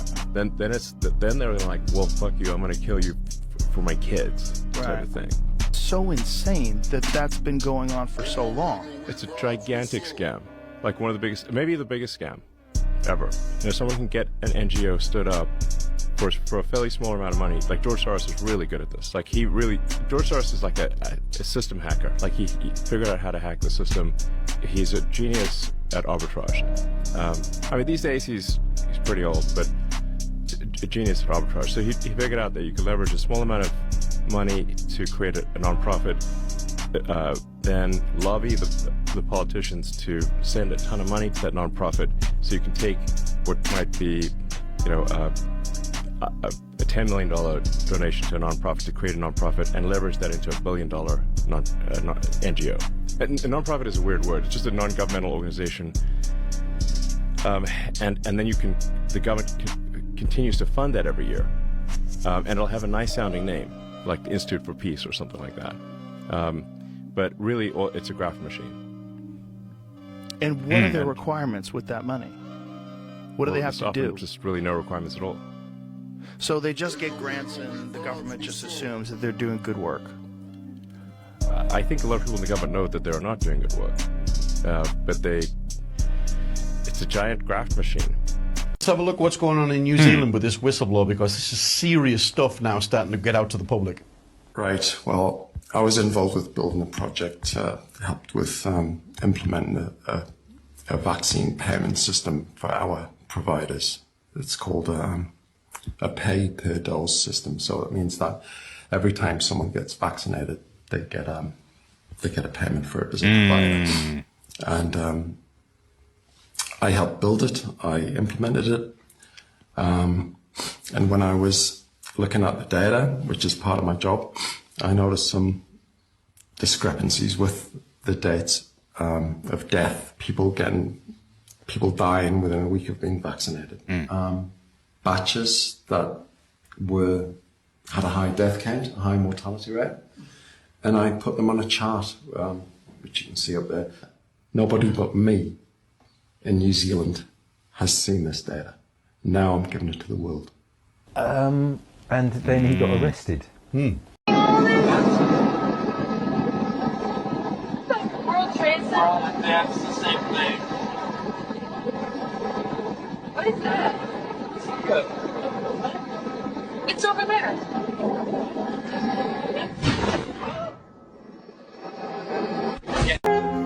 I don't know if that was real or fake. So garlic repels and gold attracts red mercury. What is red mercury?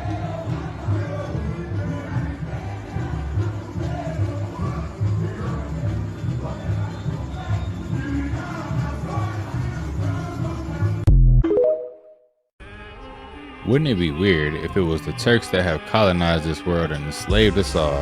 I mean, if you know, you know. I mean, if you know, you know.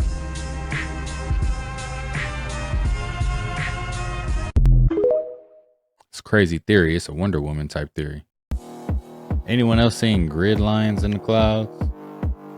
Definitely see something, some type of lines. And we're going to hand the baton to Crew 10, and we are going to return to Earth at the end of a successful long-duration mission aboard the space station, performing that mission that we so deeply care about. And that handover will mark the continuation of a legacy that's been going on board the space station for 25 years. And so with that, we're happy to answer your questions. Thank you, Nick. We'll go ahead and jump right into 10. Right. They can't rescue them, but they can send them a reporter. That's incredible. Yo, look at that.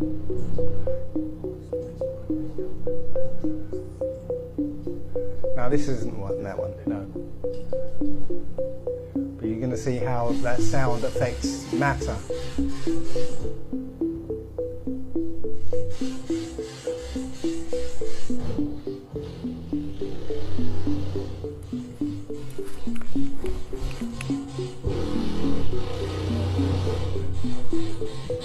Watch the glass. Look how it goes like this. Yo. Just from sound. Frequencies. And now look at the metal. The steel. Even, whoa. Just... That's incredible, isn't it?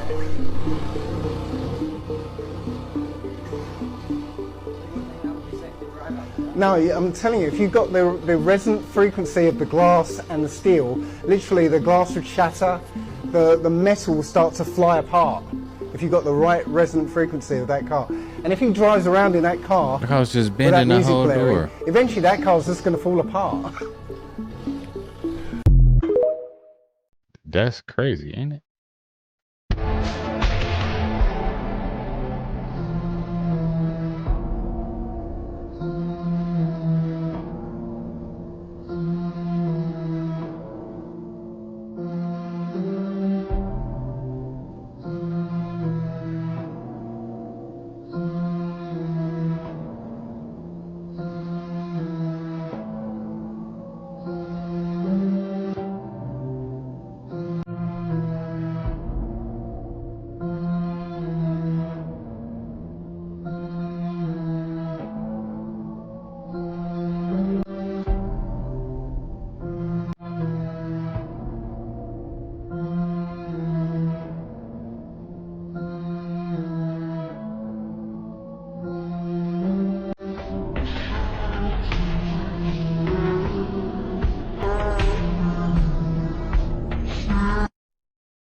Yo, is this the path we going on?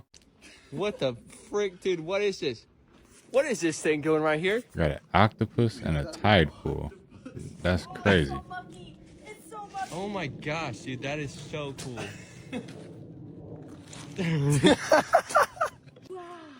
Dude, that's... Look at that. That's huge. Dude, that is so cool. Interesting. How beautiful. Hi, buddy. Oh, it's going to you, Mike. Hi. Dude, that's so cool. Yo, that's straight up a fucking tonsil stone. This Ew. guy just fucking spat that tonsil stone out. Ugh. I'm not even joking. That's Holy nasty. fuck. Y'all know what a tonsil stone is? Look it up. That's nasty.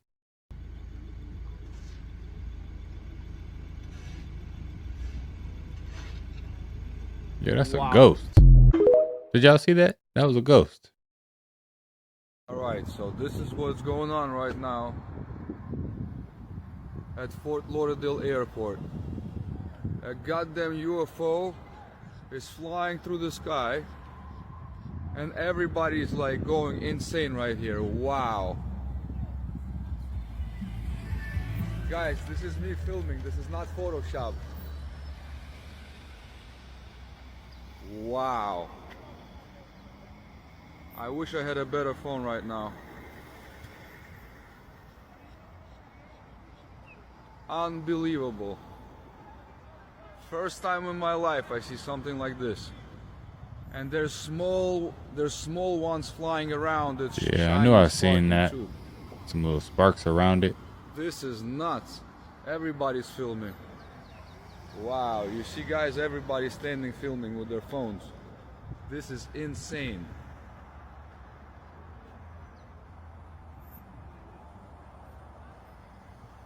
This thing is going by fast.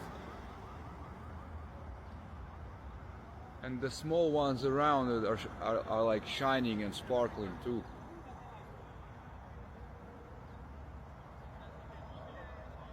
Well,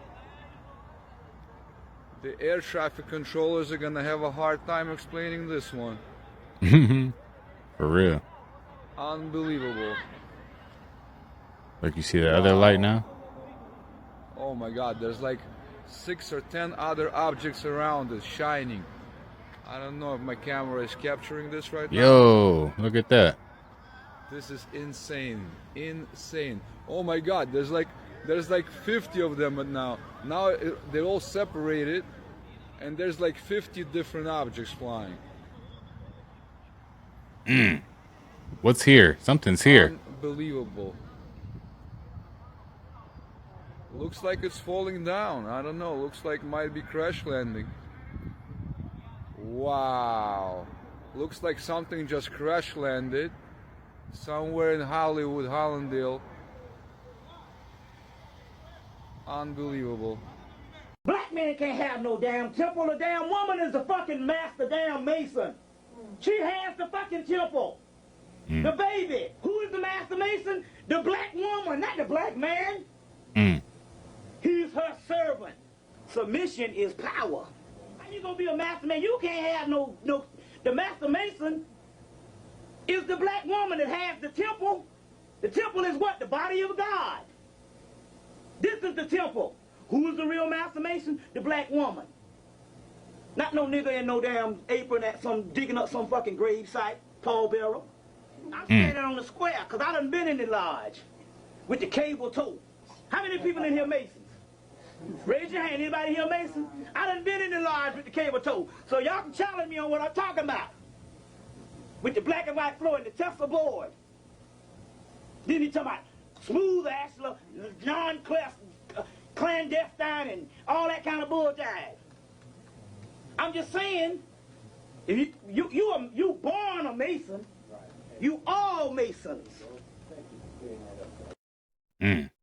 Masons, my sons. So this is a SpaceX explosion. That's what they're saying this was? I don't know about that, y'all. This don't look like nothing SpaceX done shot in the sky before. Like, what are all these other little lights?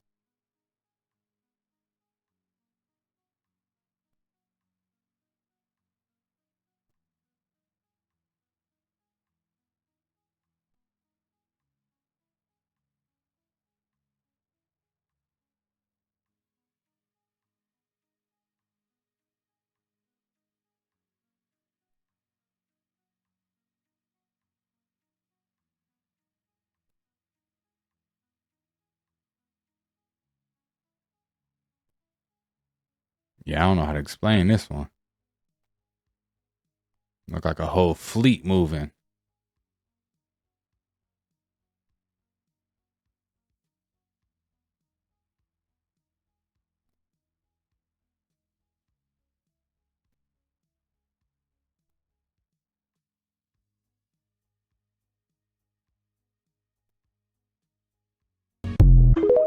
Cause they just moving too like, nah.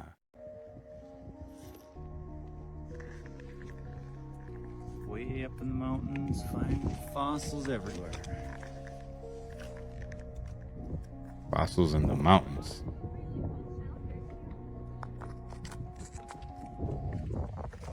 Where are the clams?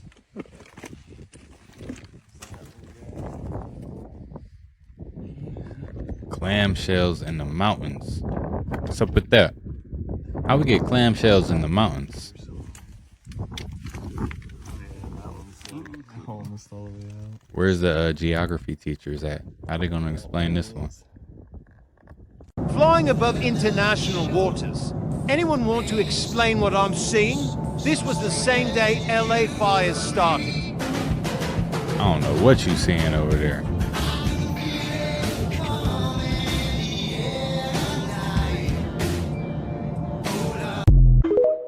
Yeah, I don't know what that was. Talk about things caught on camera. Bro, have you seen, okay, there's this clip of the Falcon 9 in space, and it was a live stream, right? And so it's showing the outside of the ship, okay? Someone spotted a mouse on the outside of the thing. You can see it on video. You can see it crawl. In space? That's what I'm saying. That's what people are freaking out about, man. Because people are like, wait a minute. Wait. Is this true? Is this a live stream from actual space? Or is this some type of studio stuff and they just let something slip? Oh, man. But dude, I'll show you the video. It's absolutely crazy because They got you caught up. see it up close and you're just like, what is he looking at? And then you see something move that absolutely, that's 100% a mouse. Oh my gosh. And so it makes me wonder, like, The new Ratatouille. what are they up to? What are they filming? astronaut? What do you mean that could be an astronaut? Right there. Wait! Dude, that's what I'm saying, bro. It's all over. I mean, But it could probably live for like a little bit on the way to Outside? space. No, your Bro. head explode. Was the release of Not him trying to say it could probably live for a little bit in outer space on the outside of a man. spent black liquor, is what it's called. Spent black liquor. What? Only black liquor I ever heard of was Hennessy, Cavassier, and Crown Royal. Ask me how I know. Listen, did you know that the second most spoken first language in Brazil is German? Well, now you do. Y'all take it easy. Wait a minute. Did y'all see what was in the background? Yo, he got a crazy setup.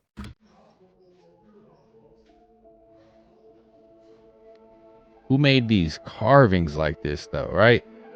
He's supposed to be ancient. Look at the details.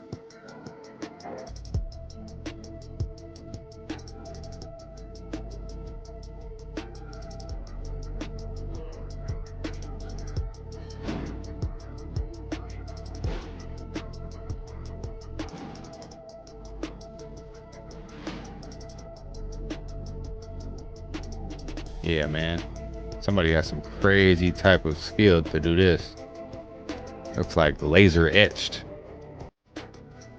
That's how perfect it looks. And even to have the imagination to create this. Like, you know what I'm saying?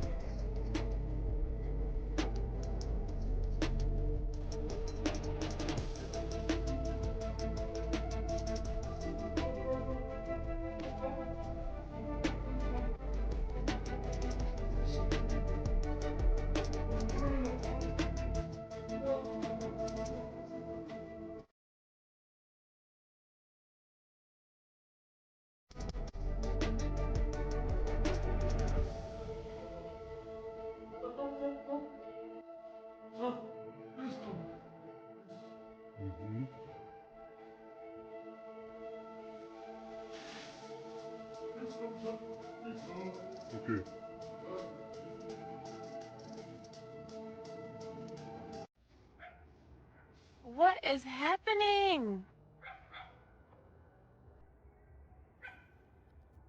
don't know. You got some crazy lights in the sky. What are these?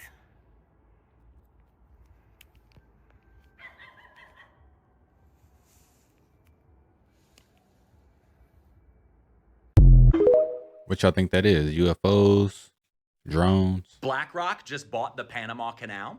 Did you know that? Did you hear about the largest private equity company in the entire world buying the most important shipping lane in the Western Hemisphere? BlackRock, the $1 trillion private equity company, the one with $11.5 trillion in assets, the ones who control so much of the world around us. When you dial down on all of these financial reports, they now own both ends of the Panama Canal. They bought the Atlantic port and they bought the Pacific port. So that way they can get us at both ends. Yeah, BlackRock. I know a lot of people who voted for Donald Trump because they thought that he would stand up against BlackRock, but he's the one who not only made the conditions for this to happen, he's the one who facilitated the deal, and then he was so proud about it, he actually congratulated himself about it in the speech last night. Donald Trump said he was going to invade Panama to take control of it back for America. Then he threatened Panama and the owners of those ports so much that then BlackRock just stepped in and, as good guys, offered $23 billion to buy all these ports. And then Donald Trump signed off and said, that's a great idea. And then last night he said, America now controls the Panama Canal through an American company. He just didn't tell you it was BlackRock. Instead, he spent the rest of that 90-minute speech blaming all of our problems on transgender mice or some shit. So make sure as you go and say your prayers tonight that you thank Donald Trump. Say thank you, Donald Trump, for selling the Panama Canal to BlackRock. BlackRock owns everything, man. We got more carvings like butter. Like, how'd they do this back in a time period like that? Why is her arm cut off?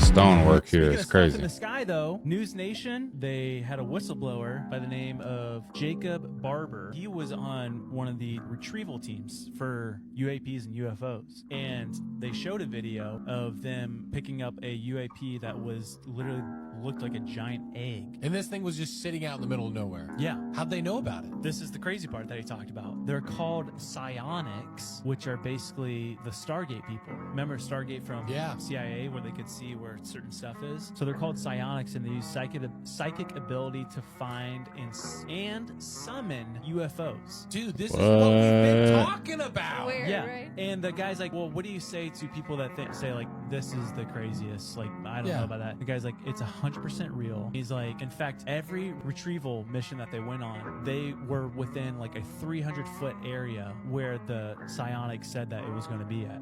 The psionic person was like, this is exactly where it is, gave the coordinates, and within like 300 feet, it was right there. Oh, man. Oof. Y'all, hey, today might be the day for real. I might be leaving Earth today. Look at this. If y'all don't see me making content anymore, just know I'm going through the portal.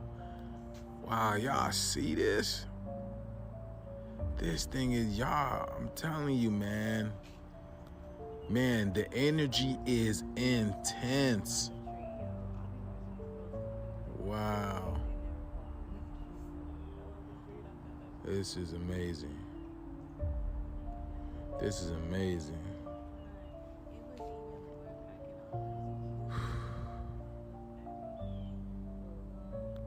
The shift is here, baby. What is this thing? Is just magical. This thing, it usually has a counterpart to the left too, but you can't see the one that's on the other side. But this thing is over here. Look at that. Like, what's, y'all see that? I'm telling y'all, man. Huh? What y'all think this is, man? A portal? Yeah, it does, right? The Ezekiel wheel. It looked like some chemtrails to me, not gonna lie. 4 times NASA said that the Earth was flat and non-rotating. The very first requirement for landing an aircraft is that the Earth is flat and non-rotating. This one's in the general equations of motion for a damaged asymmetric aircraft, rigid body equations of motion over a flat, non-rotating Earth. These are all on the NASA website, by the way. You don't have to search hard. There's tons of documents. I just grabbed 4 of them. Another one about aircrafts, it says this simulation assumes a vehicle with 6 degrees of freedom and aerodynamic symmetry in roll, and the missile position in space is computed relative to a flat, non-rotating Earth. This one's on how helicopters work. The helicopter equations of motion are given in body axes with respect to a flat, non-rotating Earth. If you still believe that we live on a globe, I don't even know what to tell you. TikTok, this is for entertainment only. I'm just saying, man. They trying to tell you something. The teeth are made of calcium phosphate. Calcium phosphate. How do I know? It's in the Handbook of Chemistry and Physics in 1940. Composition of teeth. Sodium phosphate. Almost 100%. No carbon. So take calcium in a diet and phosphate in a diet and it rebuilds just like your bones, just like your flesh, just like everything in your body. And children, it's 10 times faster than adults. The enamel will reform. You can't grow a tooth, I don't think. I met one guy said he did, but your enamel will recrystallize. And plaque is nothing but bad enamel. It forms down here in the bottom because that's where the water and saliva is. Call me and I'll give you a telephone number. You call them up and order the phosphate, and you can take about that much each day. That's for the bones, the teeth, the DNA, the RNA, 33 enzymes, the skull, and all these things in the body that need phosphate. And the doctor told me once, you don't need phosphate, we get plenty of it. The gums sometimes are severed from the teeth, not only by this plaque pushing it away from dirty teeth, from toothpaste of any kind, but also from the fluoride, which severs the gums from the teeth. By the way, I worked on fluoride in 4 different laboratories. I worked on atomic energy. I worked at Purdue making compounds out of it. I made at Wright Field some more, another contract at Phoenix College. I learned how to analyze for it in water. And so I found out that reverse osmosis and distillation are the only ways to get it clean. But anyhow, fluoride destroys 66 of our enzymes. Do you think we need enzymes? We keep alive with them. Baby death, miscarriages, all those things are lack of enzymes. Fluoride destroys them. It's a nerve poison. Just by this putting this gel in their mouth to harden their teeth, he swallowed half a teaspoonful of it, he's dead. So much for that. Now you know how to have perfect teeth. Rinse the acids off. Any tart stuff, T-A-R-T, look it up in the dictionary if you don't know what it means. It eats the teeth, and especially if you throw up. That's powerful. Take your mouth and rinse it out. The next thing is brush with hand soap. The next thing is take calcium and phosphate in the diet. Wait, did he just say brush with hand soap? Only time I ever got soap in my mouth is if I said a naughty word when I was a kid. Get it. Walgreens for vitamins, for calcium with vitamin D in it. And the phosphate, call me up. And the 4th thing is vitamin C for your gums. Well, y'all, it's time to start rebuilding our teeth.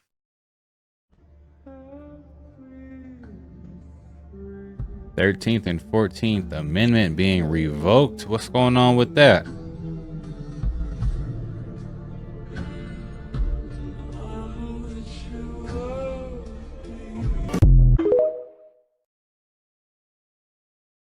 So you know that kid that went viral for his before and after pics because everyone thought he got cloned? No, I'll show you. You'll probably know. This kid. Yeah. He's 3 years old, right?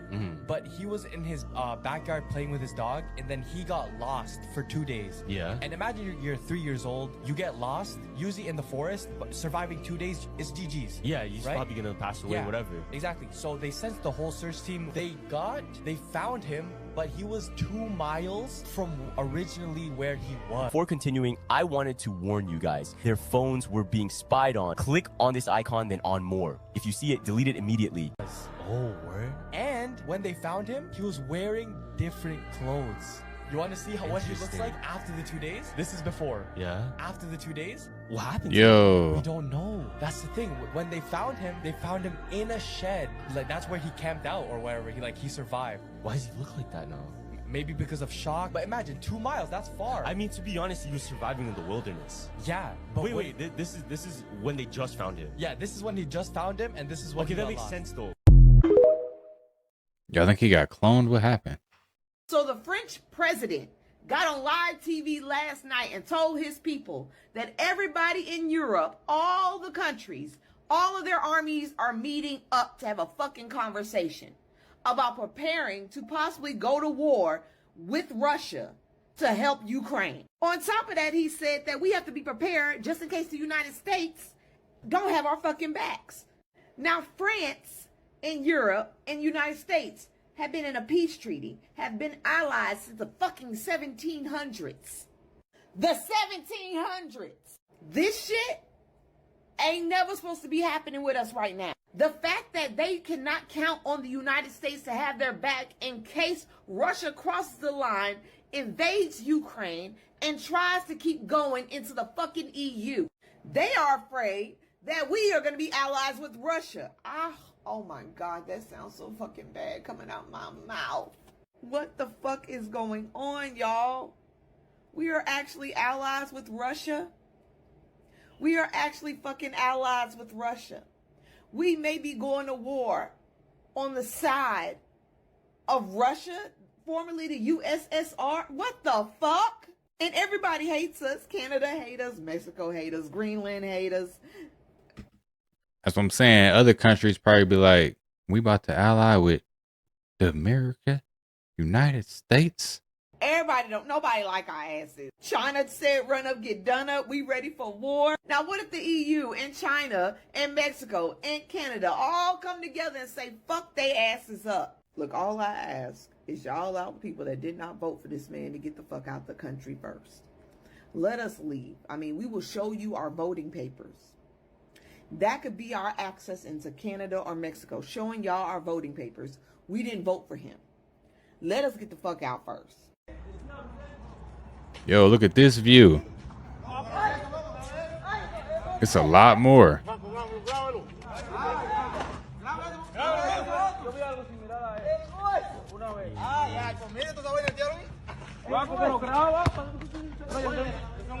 No se va a bajar allá. Tierra, vámonos, vámonos. Es un misil. Se está dando el mundo. No somos meteoritos, somos meteoritos. Tranquilo, que eso es alguien en el mundo que es millonario. No se preocupe. El hueso. No, para ese video. Eso es meteorito. Eso es meteorito. Que pasan cerca de la Tierra. I think that AI is a very ancient technology that we're now discovering. In the book of Ezekiel, especially, the vision of what them traveling in these craft that are a wheel within the wheel. And so they had to have made these in a different realm, different whatever. So they have a technology. I think our understanding of technology is just different. I don't think we could even do the math on what that tech would look like because we are in this universe limited by the dimensions we are. And we're not meant to understand. Again, we're going to go full circle back where it talks about the days, it will be like the days of Noah. Yeah. I think the days of Noah were way more complicated than just people being bad people, right? Yeah. I don't think it was just giants, like Nephilim walking around. I think there was this, if you talk about like the Tower of Babel, I believe they truly possessed this heavenly type of technology that could be devastating to humans. It's like the tree of good and evil, right? This is a thing from the heavens that they were probably messing with in the days of Noah because of the fallen angels introducing all these things. And then I think that's getting reintroduced today through potentially AI, quantum computers. So the cartel always finds a way to make an example out of people to let the public know not to play with them. 9 college students went missing after vacation in southern Mexico last month. Fast track the story, they found 9 of their bodies. Body parts were scattered on a highway, along with a bag filled with severed hands. And they also found a car with a note attached to it saying, "This is what we do to thieves." So the information that's coming out right now is that somebody in that group stole at least $20,000 from the cartel. And we say time and time again that the cartel is not a group of people that you should play with. These people in the group that was missing was tortured to their demise. Again, this is a message. When you go to other countries, Know the countries that you're going to. Know the people that you are around. The cartel is not a joke. This is not a joke. That I learned about Zeus Network is they are demonic. All the contestants' names on this show, even mine, trace back to Greek mythology. I'm an avid reader, so that sparked my interest right there. They changed my name on the show to Pied Piper, which is like some what? Pied Piper. What is that? Which is like a medieval folklore type of thing, and it's about a dude that leads 120 kids to their death. You know, yeah, bro, it's some sick demonic stuff, bro, that they into, and I can't rock with that. And they gave you that name? Yeah, they gave me that name. Like everybody's name on the show traces back to Greek mythology. They got a Greek mythology name, some devilish stuff, bro. Why don't you have your own name? That's what I don't understand. Yeah. That's some crazy shit. I'm not gonna lie. I know they behind the scenes they doing weird stuff. But you think like I don't want to speak on that on camera, but I know behind the scenes they doing some weird stuff. They trying to get me to crash out. They trying to play psych games. They got people following me, watching me. Really? Yeah, just bro. from being on the show? Yeah, bro, definitely. I know for a fact. Reaching out to females that I used to fornicate with and they're telling you like somebody told me, somebody reached out. For sure. And I know 110% fact they had somebody watching me for sure. Why don't you run on with security? I don't need a security. School is designed for two reasons: to get people ready for the prison system and to get people ready to work in the workforce to work for somebody else. That's why the school day is as long as a work day. Yeah. Yeah. It is what it is. And if you know anything about the third grade test is designed to know how many prisons do we need to build in the future. Dang, bro. Like, that's why. I wonder why so many young people don't trust the system. It's because this is America 2.0. Brainwash kids for 8 hours a day until they're 18. Tell them they have to go to college and go $100K in debt or they'll never succeed. Make student loan debt unforgivable, more expensive yearly, and yet their parents' tax dollars go to those same schools. Make it illegal to have unpaid internships where you actually learn rather than just theorize. Pressure the top performers to go into two of the most uncreative jobs out there, Wall Street and consulting, or idealize startups that will require sleeping on floors, racking up massive debt from VCs so 1 out of 10 of them can end up on the cover of Fortune, then get mad at them for not working hard enough and quiet quitting when they can't afford houses, they hate their jobs, and their loans keep stacking. If that doesn't keep their heads down, then send them to war in a foreign land. We have to fix America 2.0. That's why kids don't want to keep playing this game. I done ate this goddamn garlic bread from fucking Dollar Tree. Now my motherfucking leg won't move. Stay away from the Dollar Tree groceries. Earth is round. No, it's flat. That's what I got, mama. And the sky you look at. That's what I got on my mama. Look at the sky. It's been the same fucking dipper for the last 30,000 years. How the fucking same stars gonna keep forming the same damn way? So, and we moving. And we moving in circles. Yeah. Talking about with the same fucking stars keep floating. It's like, no, gang. Come on, gang. You tripping. You don't. He said it's called orbiting. Get out of here. You don't, gang. The star, that's an illusion, gang. So if the world go to was Alaska flat, then. Go to Alaska and go over that ice wall. Go to Alaska and go over the ice wall. When you get to Alaska over the ice wall, where the sun don't shine, then you go see the other part. All right. I don't want to talk about that because the government gonna try to shut us down. Okay. He ain't lying. They will try to shut you down. Oh! Yo, flashing back. Oh. Tipo, es que debe ser un metal grande o un espejo, no sé por No, qué. porque se dio filete en negro. Porque para que rebote de esa forma, claro, ¿cachai? Eso no es una linterna, ya cachamos que no es una linterna. El rebote. ¿Cachai? Yo alumbro para allá. That's crazy, ain't it? Tonight, the world watched as President Trump delivered his address. What did we see? Not just division, something worse. The Democrats didn't clap. They didn't stand. They sat stone-faced, refusing to acknowledge even the most basic moments of human decency. A young child fighting cancer, silence.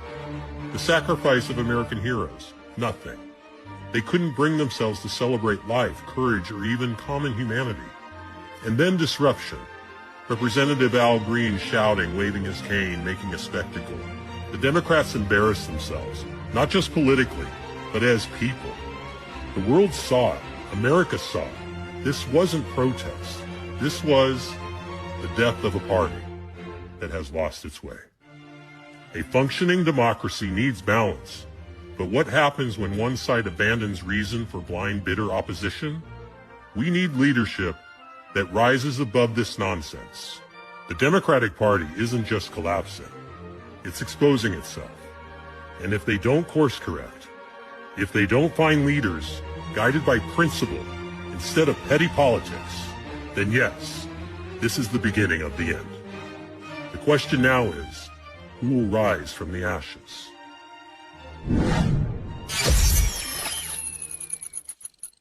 Our people don't stick together. You look at the Chinese, they stick together. You look at the Russians, you look at the Jews, you look at the Italian, Spanish. That's why they're winning. The thing that we got to get before money is we got to get right with God. In that sense that we don't have value. So when we get money, it's about what we do with it. We got enough money. Everybody got some money they can circulate, throw in a pot. But we don't have a code of ethics and values that we agree on. That would make us the same people. Yeah. We have trillions of dollars. You a Japanese man, I don't want to make Japan look bad by doing some dumb shit. People don't mind making Black America look bad. Don't care. Because we don't have group thinking, we have individual thinking. In Japan, your social status is based on your grades, right? But in our culture, especially in high school, you got the Jordans first. We gonna stay Why he get all the Jordans and not me? It could be poisonous what your ambition is, as opposed to what But look society at what is. we offended by and what we protect. Like That's true. You mad that he flyer than you. You ain't mad that he's smarter than you. Yeah, they gonna protect the fact that I'm not about to let no black dude beat me. They supposed to be like that. They supposed to. If we was competitive like that, it would be a different thing. But we make fun of that. Yeah, we do. Every movie makes fun of a smart black dude, a conscious black dude. So anybody that knows about the Mandela effect or has any interest whatsoever in that, you're going to want to watch this video, because I just came across something that's absolutely bonkers.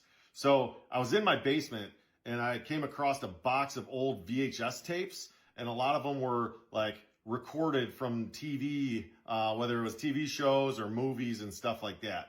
And I haven't watched or done anything with these. They've literally been sitting in this box since the 90s. And I'm going through just seeing what videos were in there, and I came across this videotape right here, and the first thing on there is it says Berenstain Bears play ball, 25 minutes.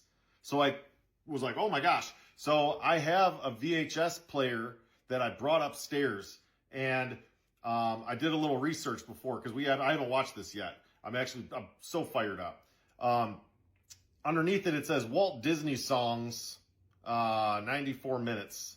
Heathcliff, Crazy Cat Caper from 1966, and then Family Circus. So this is, like, I did some research quick. This Berenstain Bears play ball was from, like, the 1983 or something like that. It was from the early 80s. The Family Circus, I don't know which one it is because I haven't watched it, had like 5 specials that they came out with. All, I want to believe, were in the late 70s. This Walt Disney songs was from like 1968. And then I don't know what Heathcliff was, but it says it was from 1966. But I don't think that's when this was recorded. If I know my dad, because my dad recorded this, this is probably from the early 80s. So this is a 40-year-old VHS tape that says Berenstain Bears. If you look, I don't know if you can see it, it clearly says Berenstain, S-T-E-I-N, not stain, like the Mandela effect is telling us. So I'm going to put this in right now so that you all can see whatever this is. And I'm like nervous but excited at the same time. So let's go put this thing in. Man, I got a box of old VHS somewhere. I gotta find them. I might have lost them though. Oh, the tracking. I remember the tracking. All right, there's Papa Bear getting wild. All right, let's fast forward. Let's see if there's like an intro or something. Is there an, oh, I didn't mean to hit play. Whoop, come on, whoopsie. Mama Bear is in her nightie all the time. Crazy. Oh, there it is. There it is. There's the title sequence. Hold on. Let me rewind it. Here we go. Here we go. Berenstain. What? It is. Dang. S-T-A-I-N. No way. And then right there, it says it again. Shoot. So apparently there's just a whole generation of boomers that just don't know how to spell or pronounce. Because that clearly says stain. And then here, written and created by Stan and Jan Berenstain. Well, that's a huge bummer. Man, I was so fired up. I thought I came across something that was nuts.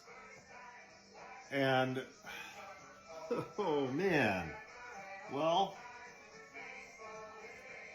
now I feel like I gotta go dig up all the old Berenstain Bears books that I had as a kid. I know they're in a box somewhere. Yeah, man.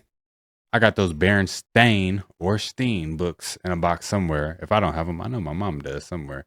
I gotta find them though, because I don't know if it was Berenstain or Berenstain. And if it's a true Mandela effect, then wouldn't it just be changed in our reality and we wouldn't know it because we wouldn't be able to find the evidence because it'd automatically be changed, right? I don't know. But yeah, guys, these are some of the most creepy and strange TikToks that are out there. If you like the content, don't forget to subscribe, turn your notification bells on, and until next time, YouTube, peace.